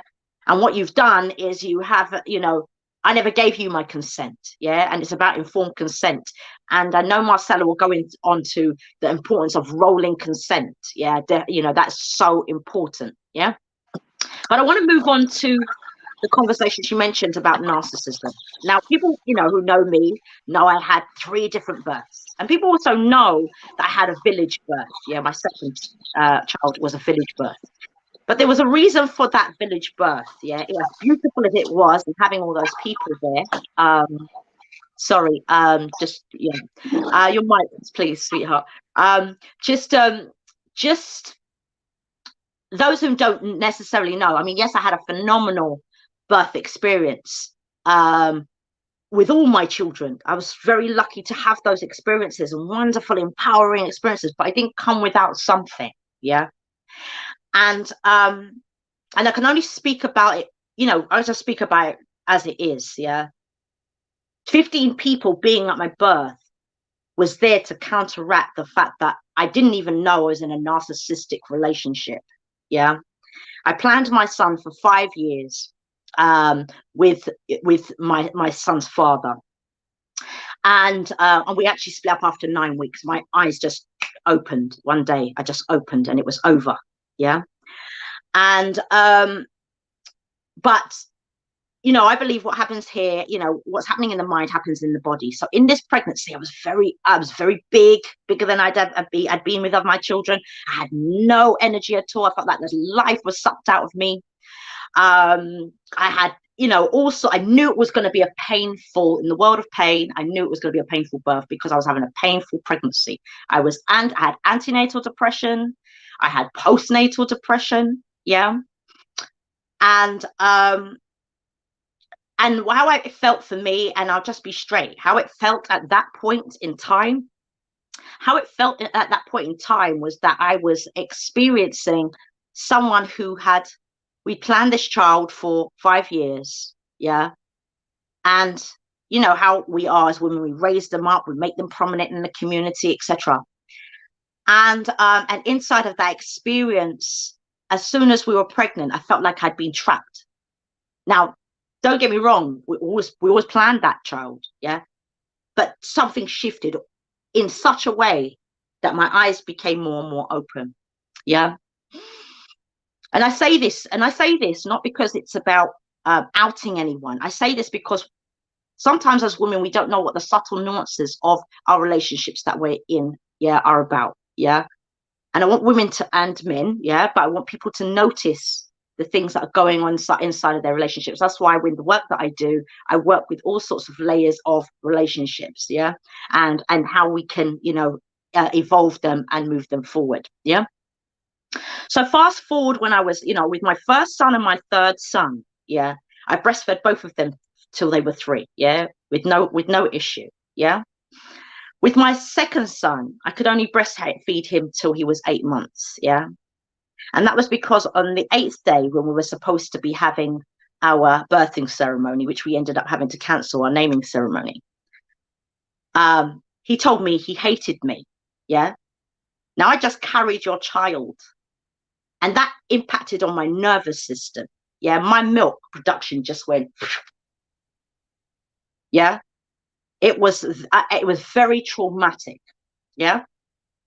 Fast forward, yeah, obviously I father with this person, so you know, fast forward, you think it was over. When you're dealing with a narcissistic abuse, you think it's over, but it only actually begins when you end with them. It's a whole new meaning of what it's like, yeah. So only a few years ago, yeah, in the last 3-4 years, yeah, the way in which narcissism works, and gaslighting is part of it, and those who know about gaslighting, is all about belittling you, and you know, coercive control is all about making you feel small and making you think that you're crazy. That's the giant, yeah. How much man I've said to a woman, "Oh, you're crazy." No. You've just gone into gaslighting me, yeah. So only a few years ago, yeah, and I say this because it happens in our community, yeah.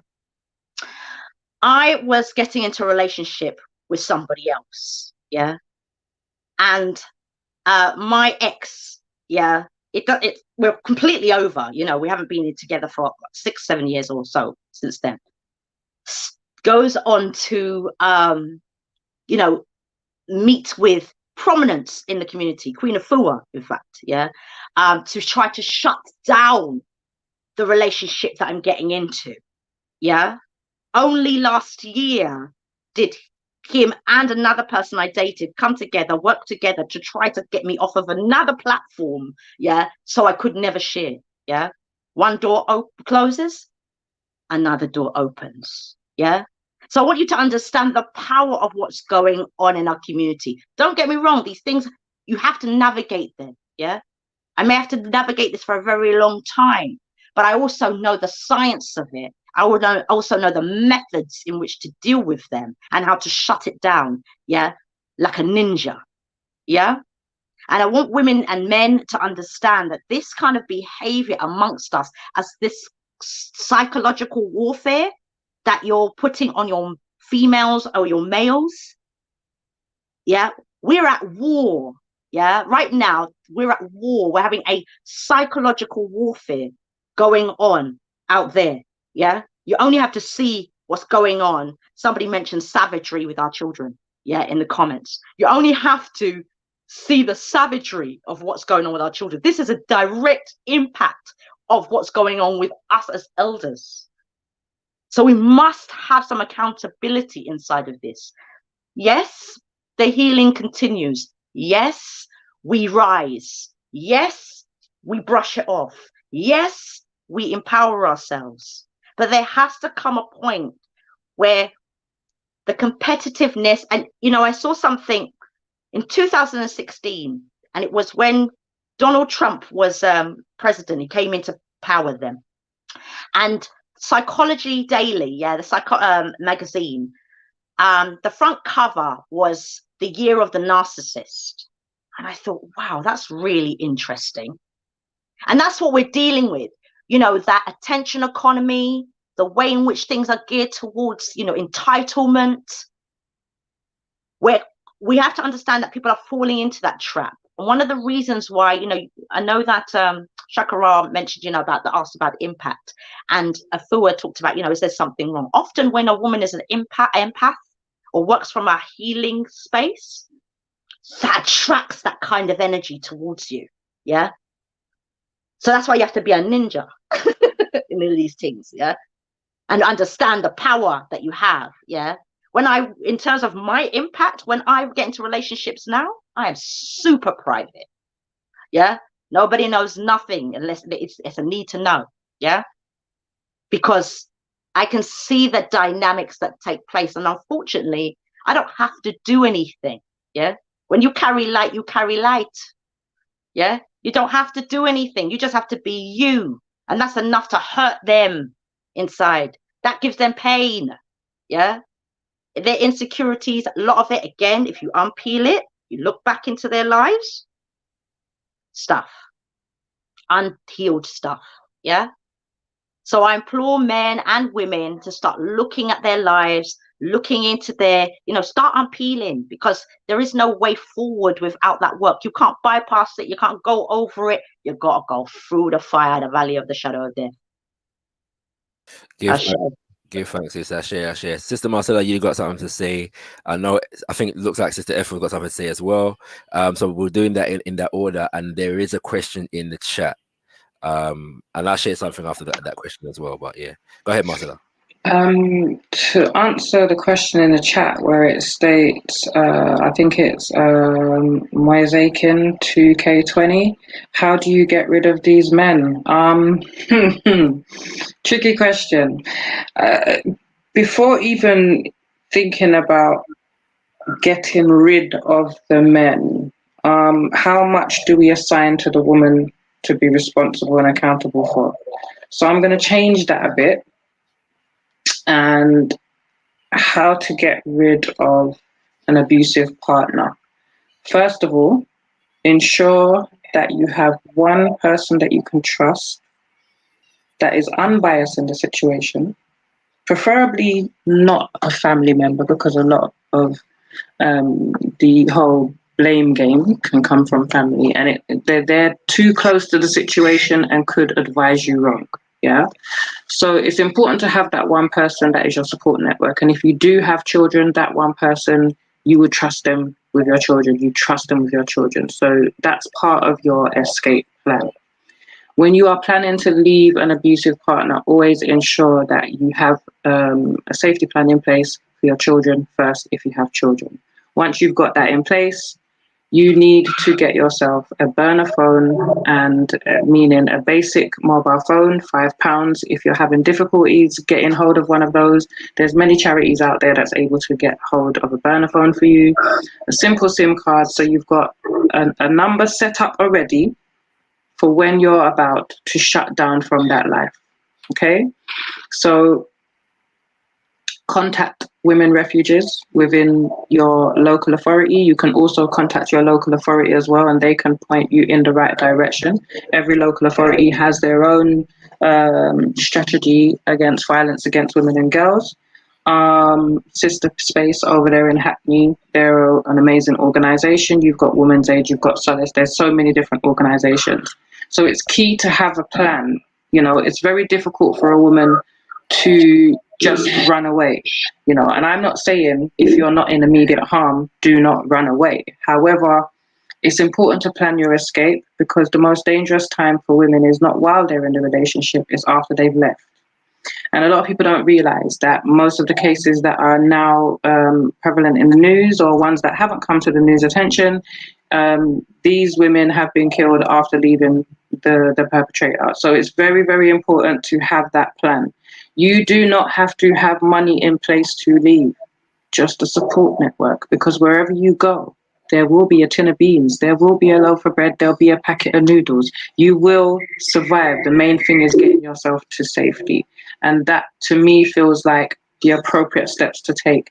If you are writing down your plan, do not keep your written plan at home. Leave it with the designated person that is your support, your packed bags for your children, whether that's extra formula milk, extra nappies, extra wipes. Do that and leave it with that one support person. And I say one support person because we know often too much. Too many hands in the pot makes it stale.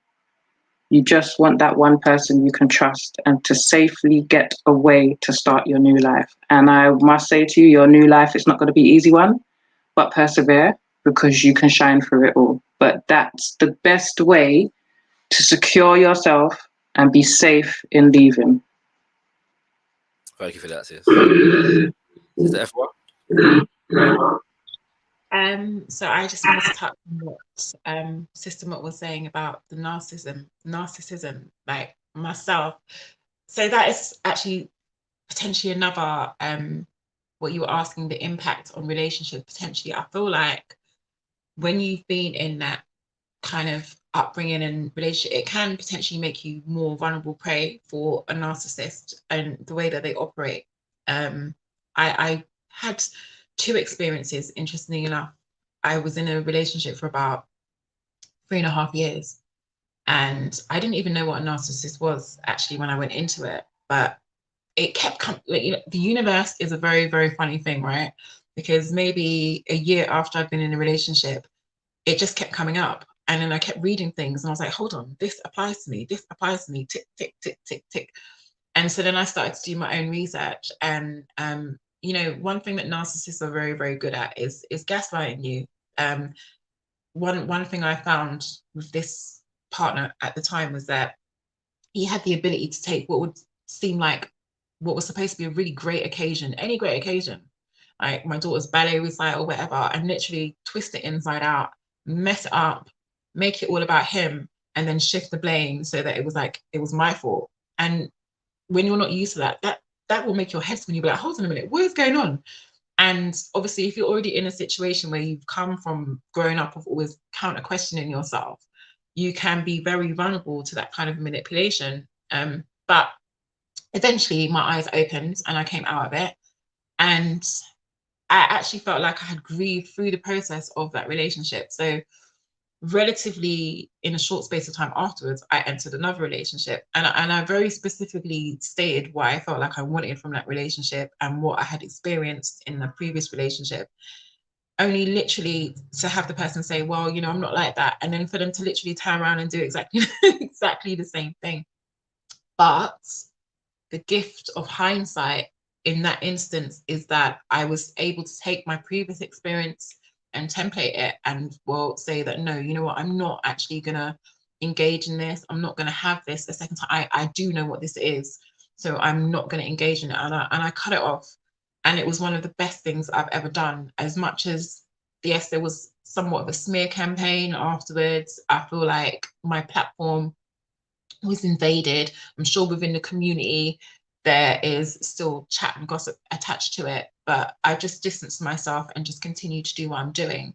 And system, yes, if you are someone who's very empathetic, like one of the things I think we do as empaths is we can see beyond the person's bad behavior and understand that they're operating from a place of play or a place of pain, which gives us more length and breadth to deal with that person, because we still understand that even though they're acting the arse, that actually they're suffering. And I think as an empathic person, that's one of the things that gets us, like, it's the call to attention. We always feel like we want to heal everybody and make everybody feel better, and not even necessarily make other people feel better, but help other people to find that within themselves to feel better. And that actually can be to our detriment sometimes. And then in terms of healing from all of these things, because that was one of the things that you did want to touch on. Like, for me, myself, I haven't been through any official counseling, but I've always been someone who's very introspective. So even from a young age, as much as I had all of these, why me? What is this? Things going on. I've always, one of the things I do, which makes me look like a mad person, and I do it up to today, walking, I talk to myself. I talk to myself all the time. And what it allows me to do is to clarify my thoughts and make sense of them. I don't necessarily write everything down, but if there's something that's on my mind, I kind of talk to myself about it. I have conversations in both parties and like literally work it out. And for me, I find that very, very healing.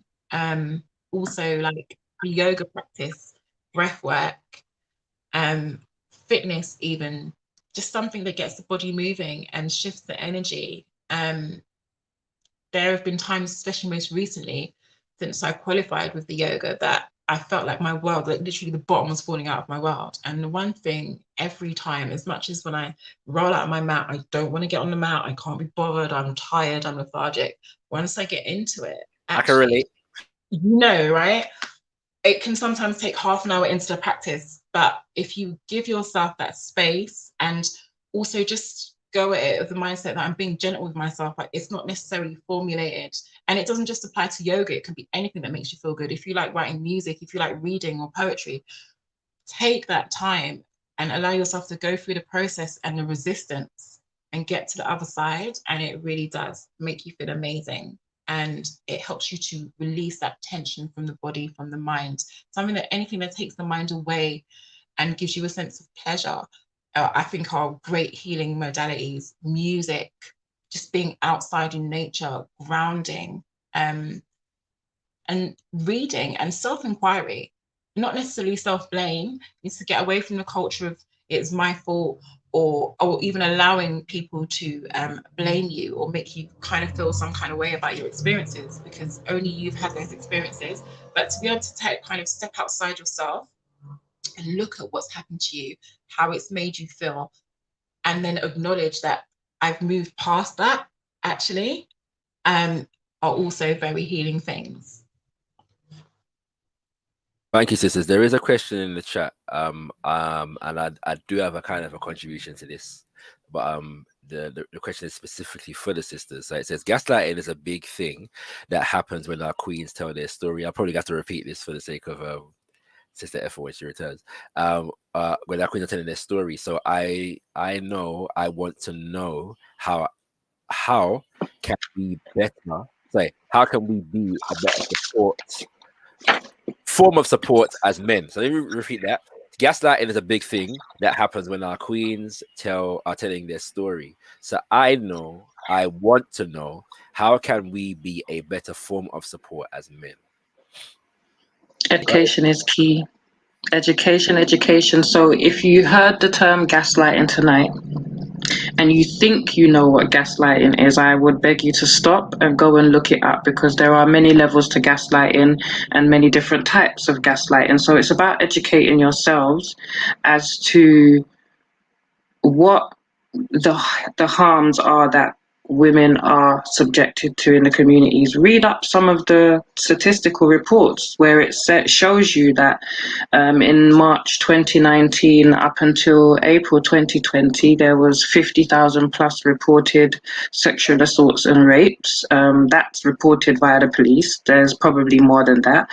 And of that 50,000 plus, less than 1% are incarcerated and go through a spent sentence for that crime. So I would say education, if you want to understand and how to support and best help, is when you hear these conversations being had, if you hear words that we are using that describe trauma, that describe pain, that describe hurt, go and educate yourself on that first, on how you can speak on it. Because far too often we have men speaking on our issues and they're not educated about our issues.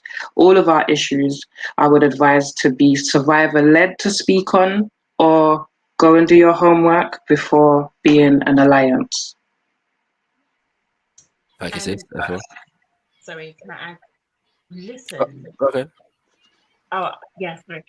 When you're hearing these stories, I think it's quite important for men to step outside of that. Sorry, because I kind of feel like, and I've had the experience, when you're talking to men about misogynistic behavior and abuse that is gender driven, a lot of the time, the first instinct is just to get really defensive.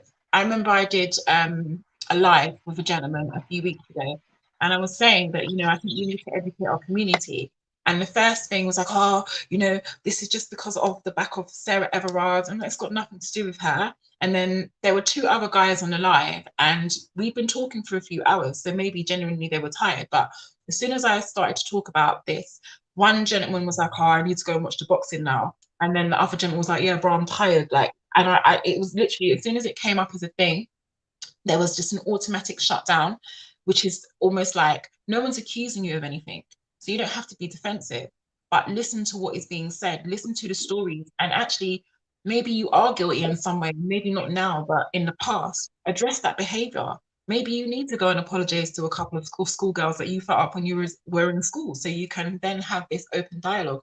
Do you know what I mean? Maybe you are in your 30s and like to date 16-year-olds. You look at your behavior and listen to what is being said to you, because it's, if you're not necessarily culpable or guilty, then there's no need for you to be so defensive. But if you are guilty of these things, you can still look at your behavior and redress the balance, sort of thing. I think also we need to look at the people as parents and within our community that are influencing our children as the next generation. I mean, I saw something the other day about Charlemagne the God, and he did a radio interview, and he was obviously talking about when he was a younger man, about how he literally got a chick really, really drunk, gave her some Spanish fly, and then they had sex. And the interviewer was like, so you raped her, like you date raped her, basically. And he was like, no. But you need to, I think as men as well, you need to be able to look objectively at your behavior and see it for what it really, really is. Because essentially, yes, he did date rape her, he drugged her. And as much as she was consenting, she was actually half out of her mind. So what was she consenting to? Was she in a fit state to even consent? And it's these little steps. It's the difference between maybe placing a hand on someone's shoulder and then placing it a couple of inches too low. And it's not necessarily huge things like you held someone down and raped them or you were violent. In a lot of the instances that have been perpetuated against me, they weren't necessarily overly violent, but they were very stealthy or insidious in the way that they were done. And we need to look at that behavior. If you can't do something like out in the open, should you be doing it? Is what you're doing really, really appropriate?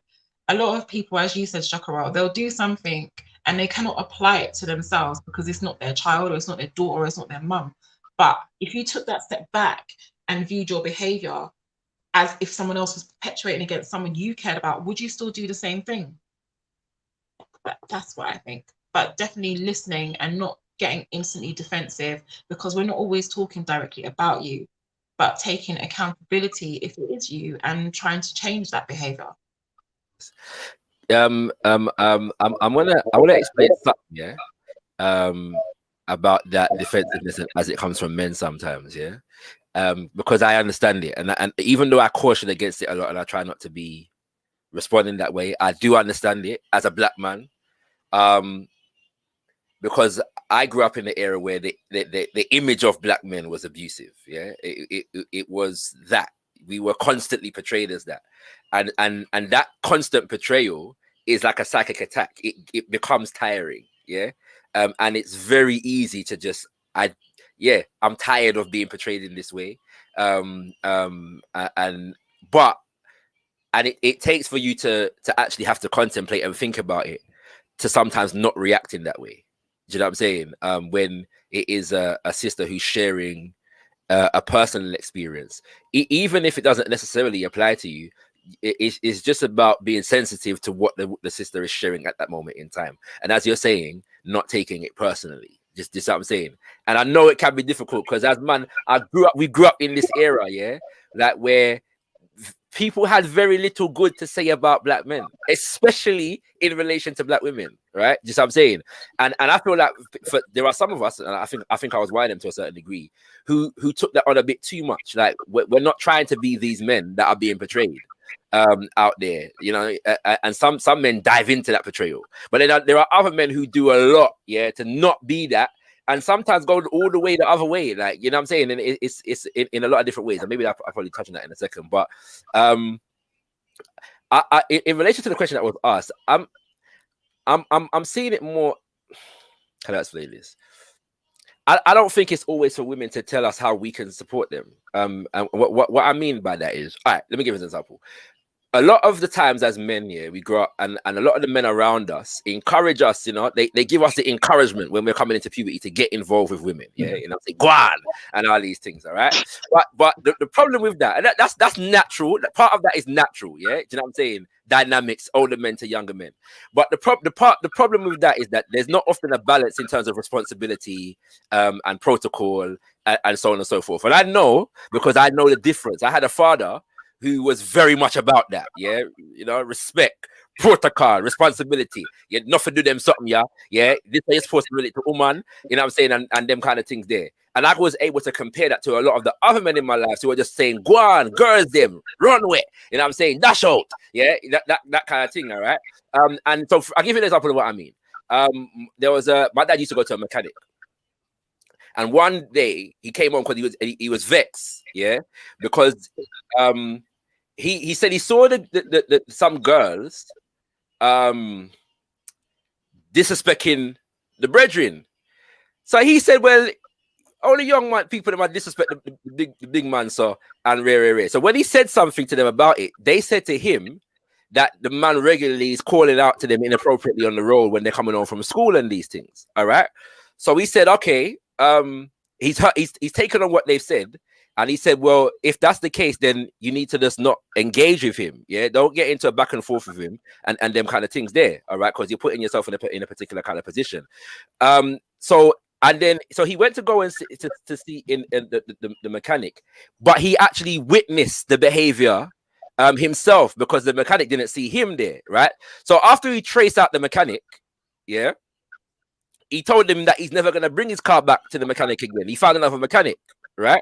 So I remember this story as a child. I was a child when I first heard my dad talk about this story.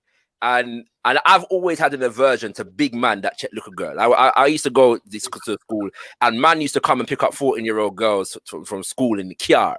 Yeah, you know what I'm saying? You know what I'm saying? Like, yeah, it's madness. Big convertible come to your school and pick up little girl and all them thing there. And the point I'm making is that I feel like there's something that how men relate to women is something I believe that men need to teach other men. Yeah, need to teach boys. I don't think it's the responsibility. Not that women don't have a role, but I don't think it's the responsibility. Yes, of women to teach us how to protect them from us. Like I think that's backwards, yeah. In a lot of respects, and I hope what I'm saying there is kind of being understood in a way. Totally, because that's the argument that we have on many platforms, that often women like me and Efua share our stories, and then we're the ones that's asked, how do we fix this? No, we've shared our stories, so that should be enough ground for you. Whoa, she's been through that. Hold on a minute. No, I need to teach my boy child better. I don't want my boy child to do that to no woman. And that's how I am with my son. I teach my son in a way where no woman to call my phone and knock my door and tell me what my son is doing to them. because I didn't take responsibility for his upbringing, you know. And you will make mistakes. Let me confess of a sin. Yeah. So I was in a soca dance, right? Some years ago, and Whilst you're out there liming. Right, I was in a soca dance, yeah, and you know, soca dances in general are highly sexualized environments, in it, right? So we understand that going in, right? But basically, the crowd shifted, and a woman, yeah, fully backed it up on man. Now that can happen in a soca dance, right? It's a soca dance. That can very much happen, yeah. So as a man, when a woman backs it up on you, you have to show farm, innit, yeah. So man's gone in, yeah, like, you know what I'm saying, like, for the wine and these things, yeah. Like, man's dealt with the situation and rare. And something happened when I realized this woman wasn't actually dancing like that. So I've stopped, I've looked at her, and I realized what really happened was the crowd just shifted, and she's ended up on top of me. Right? You see what I'm saying? And I've responded in a way that, you know, is conducive to the environment. But I had to stop, and I was profusely apologetic, yeah, because I honestly misread the whole entire situation, right? You know what I'm saying? And I'm saying this was like I said, it's a soca dance. That can happen. I've been in dances where Uma will just come and find you and jump on you. It's just one of them things, right? And you know what I mean? And if you don't show farm, then it's shame on you as a man, right? So, but I'm saying that, like I said, I'm saying that in relation to what Efua said, sometimes it's not big things, yeah? It's small things, yeah, that you have to be aware of. And you have to be more concerned about, you have to be aware enough beyond yourself and your own enjoyment and your own pleasure at that moment in time. Do you know what I'm saying? Because literally, I was mortified. When I realized that the sister was like, something, I think she might have got, something happened in whatever took place, where she wasn't in a good place, and so yeah, it was a bit of yeah, sure. yeah. Efua? Oh yeah, I was going to say what you're saying, Sakura, about men educating other men and youngers is really valid, and I think it is definitely something that needs to be expanded upon. Although what I would say is that some of those men are broken. As you also touched on, so is what that generation is then going forward to teach us. And sis Marcella, you said you go out of your way to make sure your son, and again, that's you as a female though, still taking responsibility for raising the males, and collectively as a community, we definitely need to work together with that.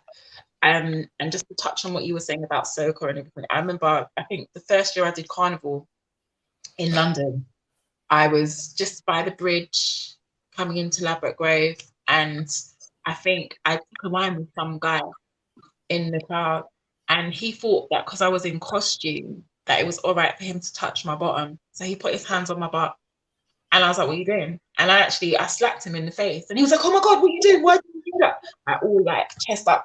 I said, "But you know, you touched my cheek, innit? I thought we was exchanging, so I touched your cheek."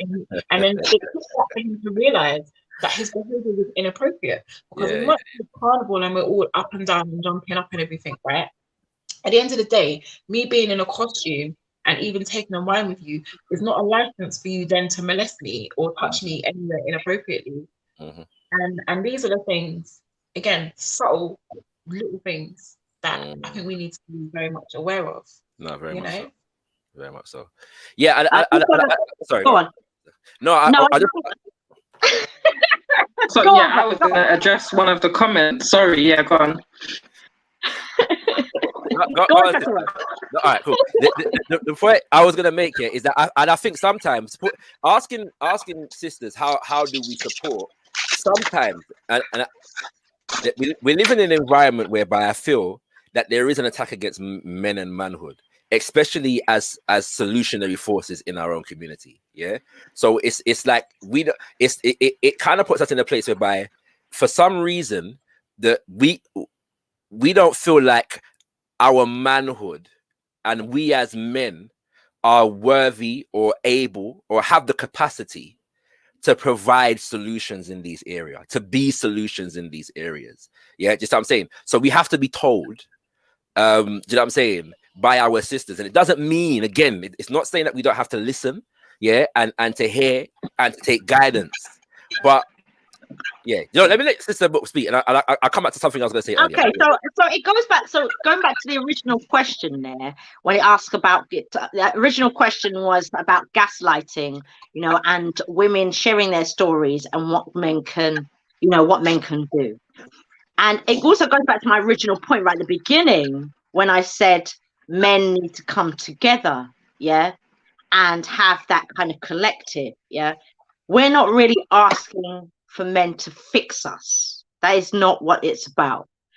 It's about the ability to listen and validate, that we're not crazy, when we're sharing our experiences, that it is that we are emotional beings. That's the beauty of who we are as women, and we should be allowed to be that, not, men who complain that women are masculine, but that when a woman uses her emotion in a feminine, she's feminine enough to use emotion, suddenly it's shut down. So those kind of, subtle nuances. When we're looking at these kinds of conversations, I don't think it is about women having to teach men. But here we are. If I had an event tomorrow and I just said it was an event about abuse, it'd be pure woman that would turn up. Yeah? Because technically, like it or loathe it, the men aren't doing that kind of work. So it will always keep coming back. A question like that can come up and will always come up in different scenarios until brothers recognize, you know what? This is not for women to teach us. This is for us to unpack this stuff with ourselves, allow each other, it's not just about working together and getting the job done, which a lot of our brothers do, and they do a great job doing it whilst they're broken. It's about having a space, holding a sacred space with each other, trusting each other, if trust is a thing, and having a space where brothers can communicate with each other so that they are now the ones, where you are holding each other accountable for being the kind of men that can support a woman. If you're not doing the work, men, not you per se, but if men are not doing the work, a question like that will continuously come up year after year, generation after generation, because the work still isn't getting done. When I was prepared for the show the first time, I said to my children, my boys, my younger ones, and it was interesting. Marcella talked about how she's teaching her boys, and I can't speak for how the fathers of my children are raising their sons. I can't speak for them like that. I just know how I also raised them, and there is obviously they've learned certain things. But I've said, I asked them what chivalry means, and I was so surprised because they're so young. I didn't even know if they knew the word. I said, do you know what the word chivalry means? And they said, it means when you hold the door open,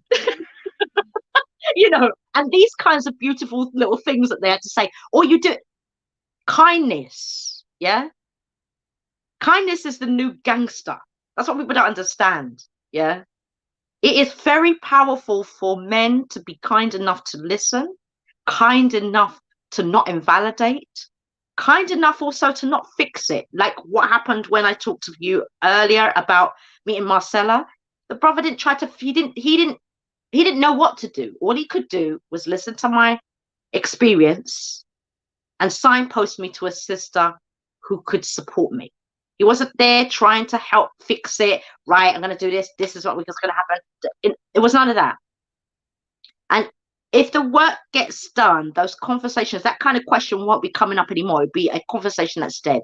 What we are looking for, and we've said it, all three of us in different ways, and I can speak for thousands of women, and we can speak for thousands of women who want our brothers to do the work. Just to say quickly, because I do have to go, it's been a great conversation, but before I go quickly, I would just like to address one of the comments, and I'm only addressing this comment because it is part of the discussion what we're having. So again, doing the homework in understanding gaslighting, there's many forms. There's countering, there's withholding, there's trivializing, there's denial, there's diverting, and there's stereotyping. And right at the moment, right now, I can give you an example of trivializing. So trivializing is belittling or disregarding your feelings, or stating that you're too sensitive, or you're overreacting, or you think you're too nice, and all of that and the above. So in regards to men giving compliments to women that are walking alone on the street, we don't want them.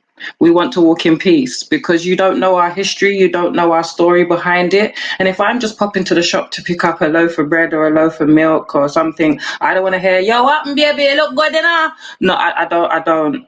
You know, beg a little talk, no, I want to talk to you, beg a little time, no. And if I say no, I'm then charged that with, well, we never did want to in the first place, and all of that and the above. So I just want to say to the comment, I'm not going to say whose the name is, but I will read the comment, because the comment was in reference to many compliments by men are viewed as harassment by women. To correct that, it's not the compliments that is viewed as harassment, it's the time of day you're choosing to do them. And being mindful that we are walking alone, we could have past trauma that we're scared of, and you are now approaching and invading our private time. We're just going about our way. There's time and place to date, there's time and place to do these things, there's apps for this, there's restaurants for this, but that is not the way. So to turn around and then say they're stuck up if they can't take genuine comments and good thing, that's true, that's a form of gaslighting, that's trivializing the women's experience.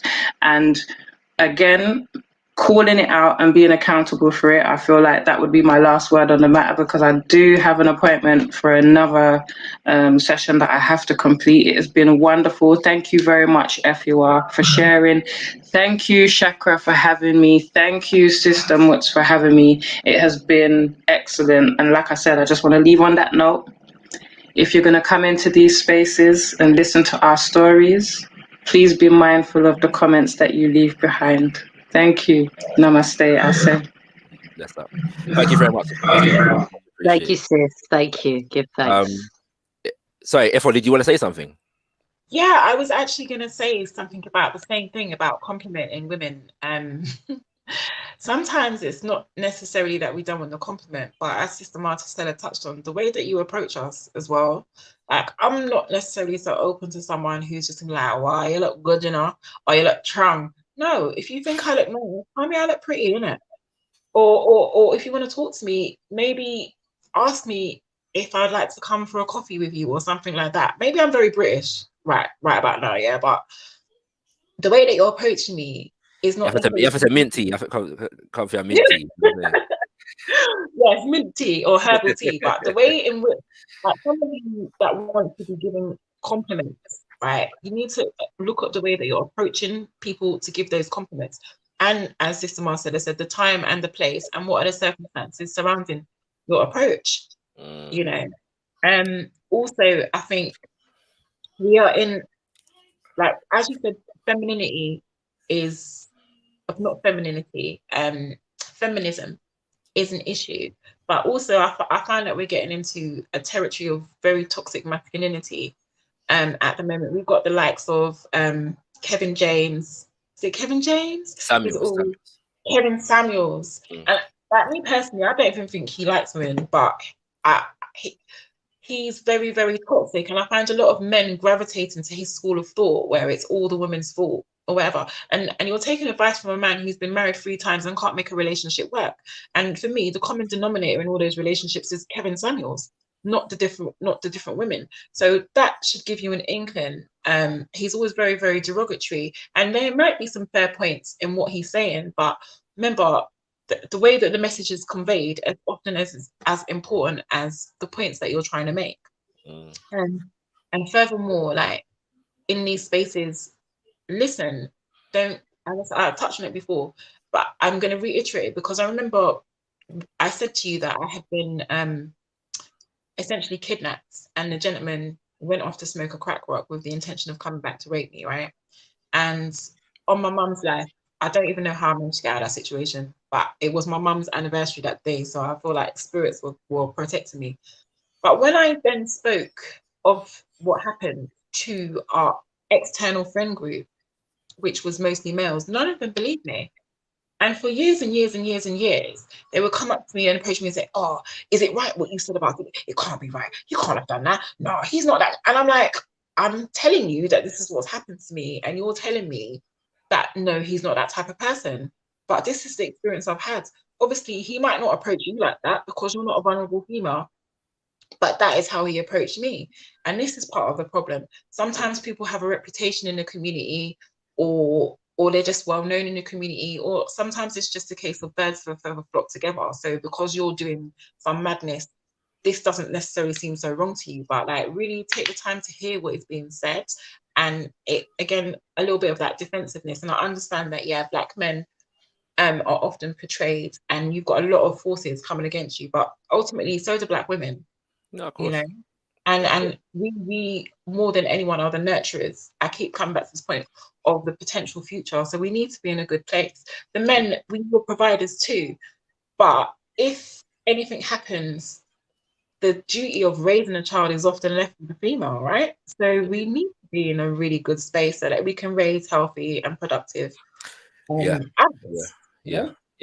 Since I do want to say something that's going to be a little bit controversial, but it is real in relation to men and support. Yeah, that we know the saying, hurt people often hurt people, and this is why in them instances where that can happen. So I'm saying that as a and I've seen that happen as a man. If you're trying to support a sister, you may also have to protect yourself in the situation. I'm not trying to say anything negative about the sister in general, but I'm saying abuse can cause certain levels of dysfunction that can affect other people. Just what I'm saying. So I'm saying that as a man, yeah, like, because we shouldn't give ourselves the impression that we're just gonna go in and with the saving grace, we're gonna support. You know what I'm saying?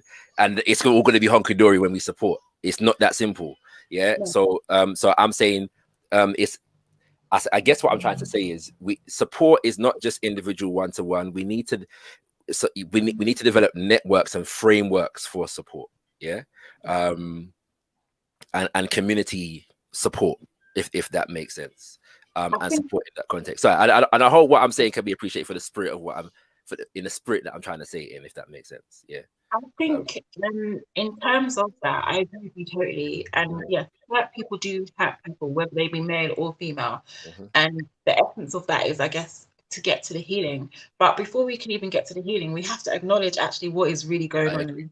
Like, do you know what I mean? Absolutely. Like, me myself, part of my healing journey was coming to terms, acknowledging first what had happened to me, B, coming to terms with it, and C, then learning not to blame myself for it. And subject myself to that kind of mental berating, because there's enough of society out there to do that. And those are the first, for me, 3 steps of healing. But first of all comes the acknowledgement and the accountability, and without necessarily demonizing, because this is the thing as well, like when people feel demonized, they're not necessarily going to be likely to step forward and say whatever, but just to foster that overstanding.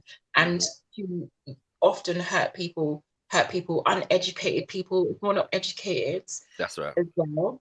So all these things are factors, and I think they're factors that have predominantly played a part within our, for want of a better word, community for maybe the past 50 plus, well, more than that, since we came here, and even before that.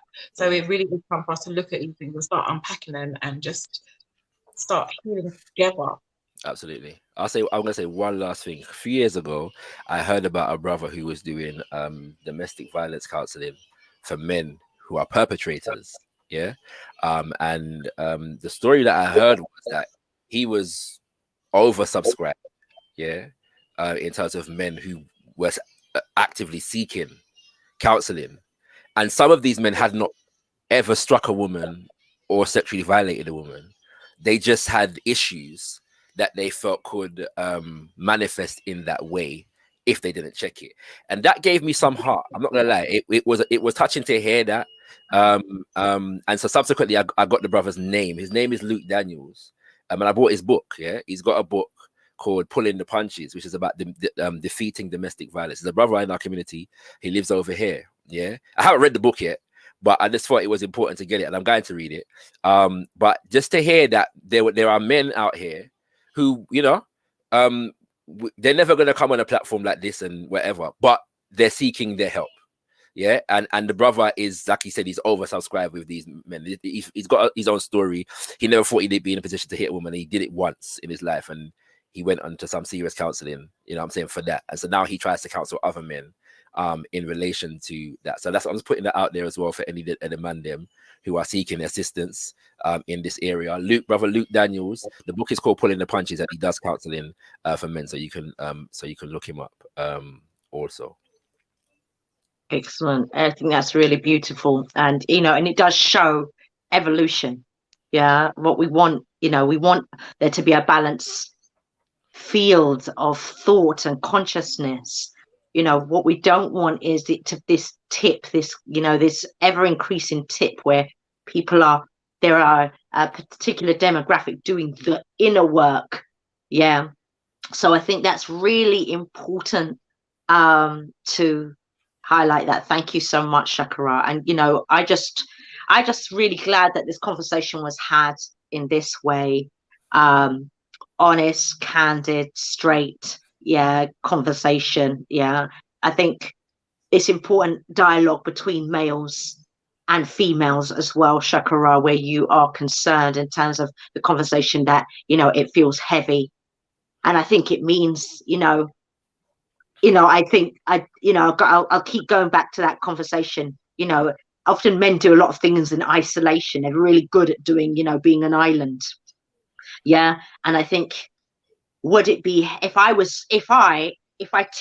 turned the tables now, and it was the men who were experiencing this, and I would feel it was heavy myself, and that collective consciousness of men is going to be the game changer.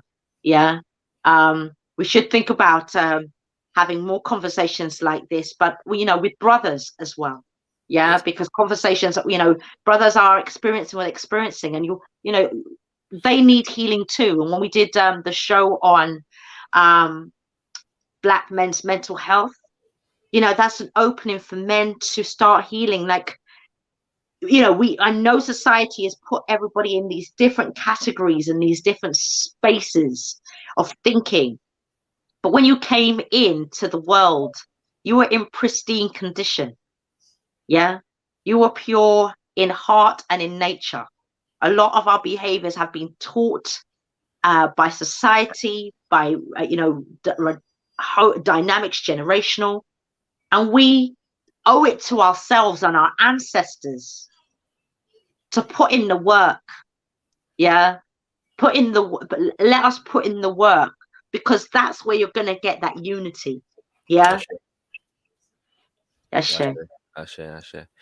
Sister Efua, thank you extremely very much, for joining us today. No doubt this is not the full stop in this conversation. It's going to continue until we have some viable solutions that are having impact. But we thank you for being a part of this conversation today and for your continued work. You know what I'm saying? I get the impression that you want to say something before we done.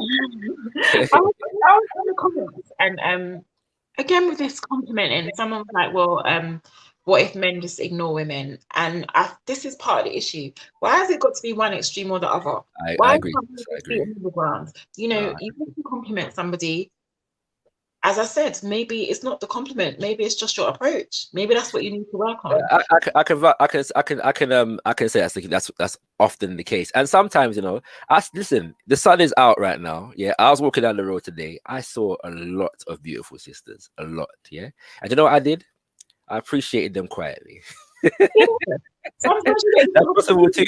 And I'm not saying I've never been on the road and thought to compliment a sister and done so. And I don't recall a time when I've done it and it's not been received well, to be honest with you. Yeah, I've you know what I'm saying? Yeah, I hear you, do you know what I'm saying? But it's not something that I do regularly either. I don't feel like I need to. I feel like, I can appreciate you from when we're there. You know what I'm saying? It goes back to respectfully, just respectfully. Yeah? You don't have to hail her up and say, "Yo!"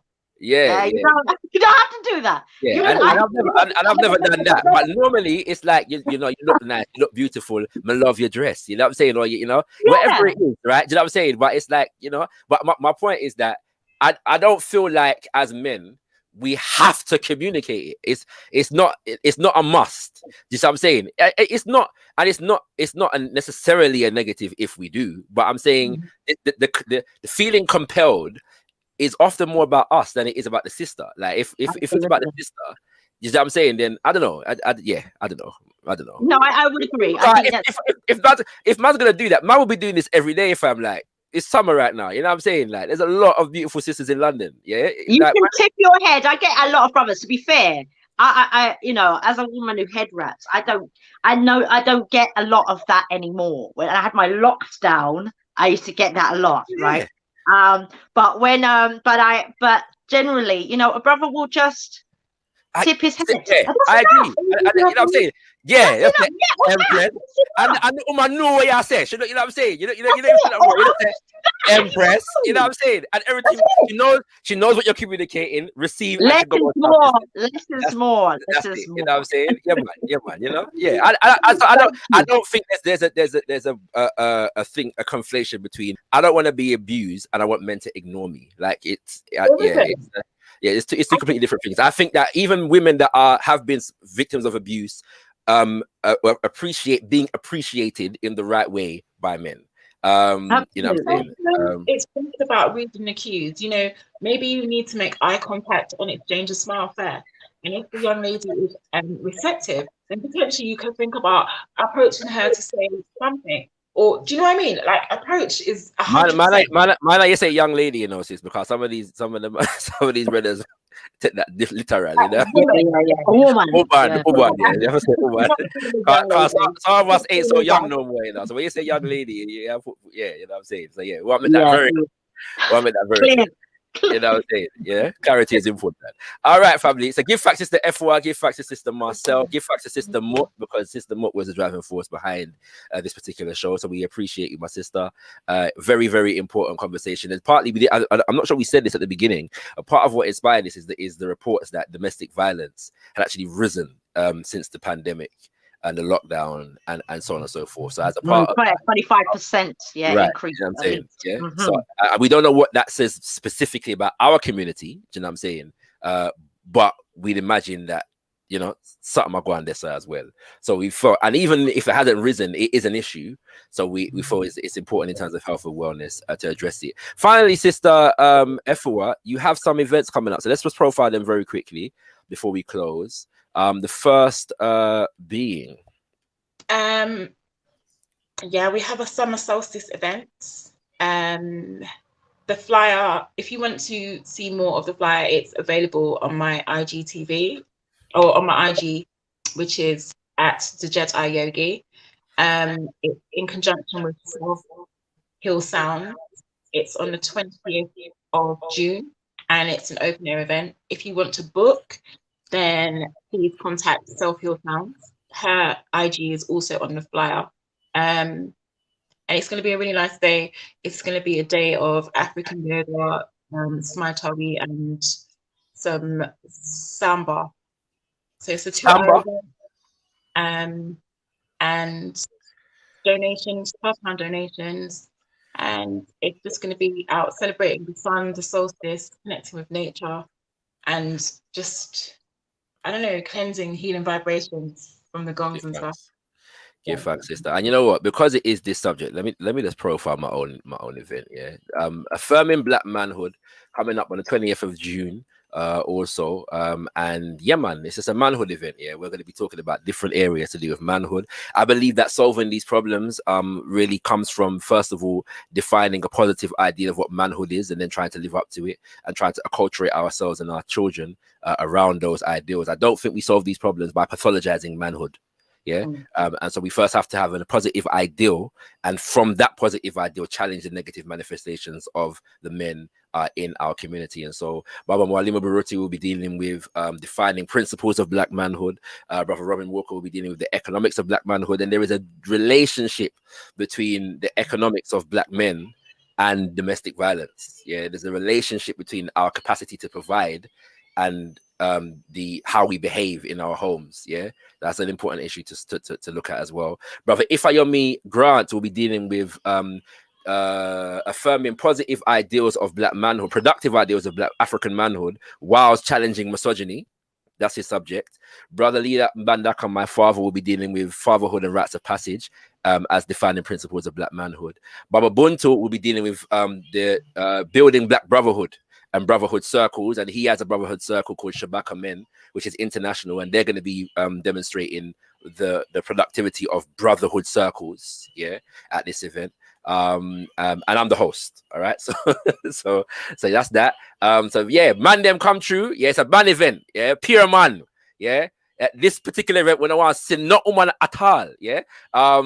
But women, let the man them in your life know. Let your, you know what I'm saying, your brothers, your sons, your fathers, your brethrens, your husband, and your links, even if it's your link, but you feel like you can, benefit from the event, share the event with them, and we want to see enough man in the place, and let us have these conversations and affirm our manhood, correct the aspects of our manhood that need correcting, and manifest the best of ourselves in our community. And I appreciate all the man in advance for coming through.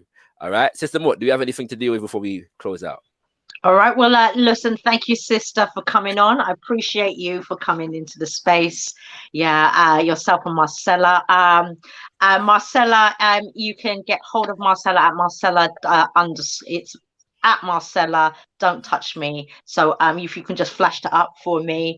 Her podcast is available as well on all different platforms as well. So I just want to say thank you to the sisters coming into the space today and blessing us with your shares, your openness, our vulnerability as women. The healing continues, and so shall we rise. Thank you for having me in the space.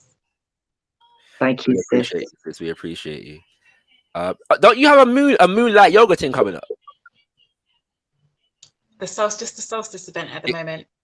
That's it. Okay, cool. I'm just making sure. All right. So that's it. At Marcella. I think I spelled Marcella wrong. I apologize. 1 second. Yes, I think so. Right. Hold on. Sorry, family. This is live, so it's like got some time. Marcella, don't touch me. She's got a podcast as well, so do check that out. And man, listen to it. Even the man them, just tune in. You know what I'm saying? And take guidance. Something to learn. We have daughters, we have mothers. Exactly. We haven't even touched on the fact that generations of women, elders, hopefully will see this, and there's an opportunity for them to heal from talking about it, because there is no room for them. There is a silence amongst our elder women in this, and they're carrying that through their lives, through their pregnancies, through their relationships with their children. So there's much healing to do, much work. This is only the beginning, so I give thanks. Very true. Well, that's that, family. 2020, a year of many unforeseen challenges. We're all forced that. I should have gone that way. But that's that, family. So tune in next week, for more quarantine convos with myself and Sister Mo. Once again, thanking Sister Efua, thanking Sister Marcella. All the comments in the chat, brothers and sisters. Thank you for joining us. We know we did bring you live this week, but you can understand why. Sensitive topic and that. But do stay tuned, because you will have more opportunities to speak live on Got Kush TV. Always remember that. And always remember, you ain't got nothing if you ain't got Kush. 2020, a year of many unforeseen challenges, where all had to adjust to a new reality. And despite it all, Got Kush TV was and still is here to serve you. And what a year it's been. We began the repatriation journey with our new show, Voyage to Motherland. We dropped the knowledge as you took your seats in the Kush Community and joined us to hold a meds with the Ankh Doc. Got Kush TV invited you to get involved in controversial conversation and enter the cipher. And when the world went into lockdown, we kept you connected with the Quarantine Convos. We kept our finger on the pulse of the community with coverage of the Reparations Rebellion and the Black Pound Day all day up. Not to mention more wordsmith and a slew of new music video releases for your viewing pleasure, and the official launch of the Got Kush TV website. We also brought you events including Women of Power and, of course, Black Trinity. Now, in 2021, Got Kush TV is continuing to level up the thing. First up, We are pleased to inform you that GotKushTV.com is open to exclusive memberships. Sign up to any of our membership tiers and you will gain access to playbacks from all our events and an ever-growing list of exclusive original content, including interviews, documentaries, and shows such as Kushkum University. To become an official member of GotKushTV.com, simply hit the membership tab. Stay tuned for continued updates. Then there's the new shows. Look out for more Decipher, Wordsmith, Hold the Meds with the Art Doctor, and weekly episodes of Quarantine Convos focused on health, wellness, education, and inspiration for our community. As always, the Got Kush TV film team is available for hire to cover all your events, adverts, infomercials, and all filming needs. Visit us at gotkushtv.com for hire inquiries and more information. Stand by all black businesses through our website, social media, and show content. We have monumental advertising, sponsorship, and network opportunities catering specially for you. Check out the advertising page on gotkushtv.com for more information. Got Kush TV is in full flight to join us for the ride. There's 4 things you can do. Subscribe to our channel. Hit that bell to make sure you don't miss a release. Join us on all social media and hit up gotkushtv.com to subscribe to our mailing list and sign up to become a Got Kush TV member for exclusive opportunities in the near future. Let us know you are feeling our content by hitting that ever so important button of approval. Comment. We want to hear your feedback on everything we are putting out. So make sure your presence is felt in the comment section. Share. Spread the word by hitting that share button and exposing your circle to the magnificence that is Got Kush TV. We are looking forward to building with you throughout 2021 and servicing you with high quality black media production. Got Kush TV. Beyond discussion, beyond debate, we put the power in black media.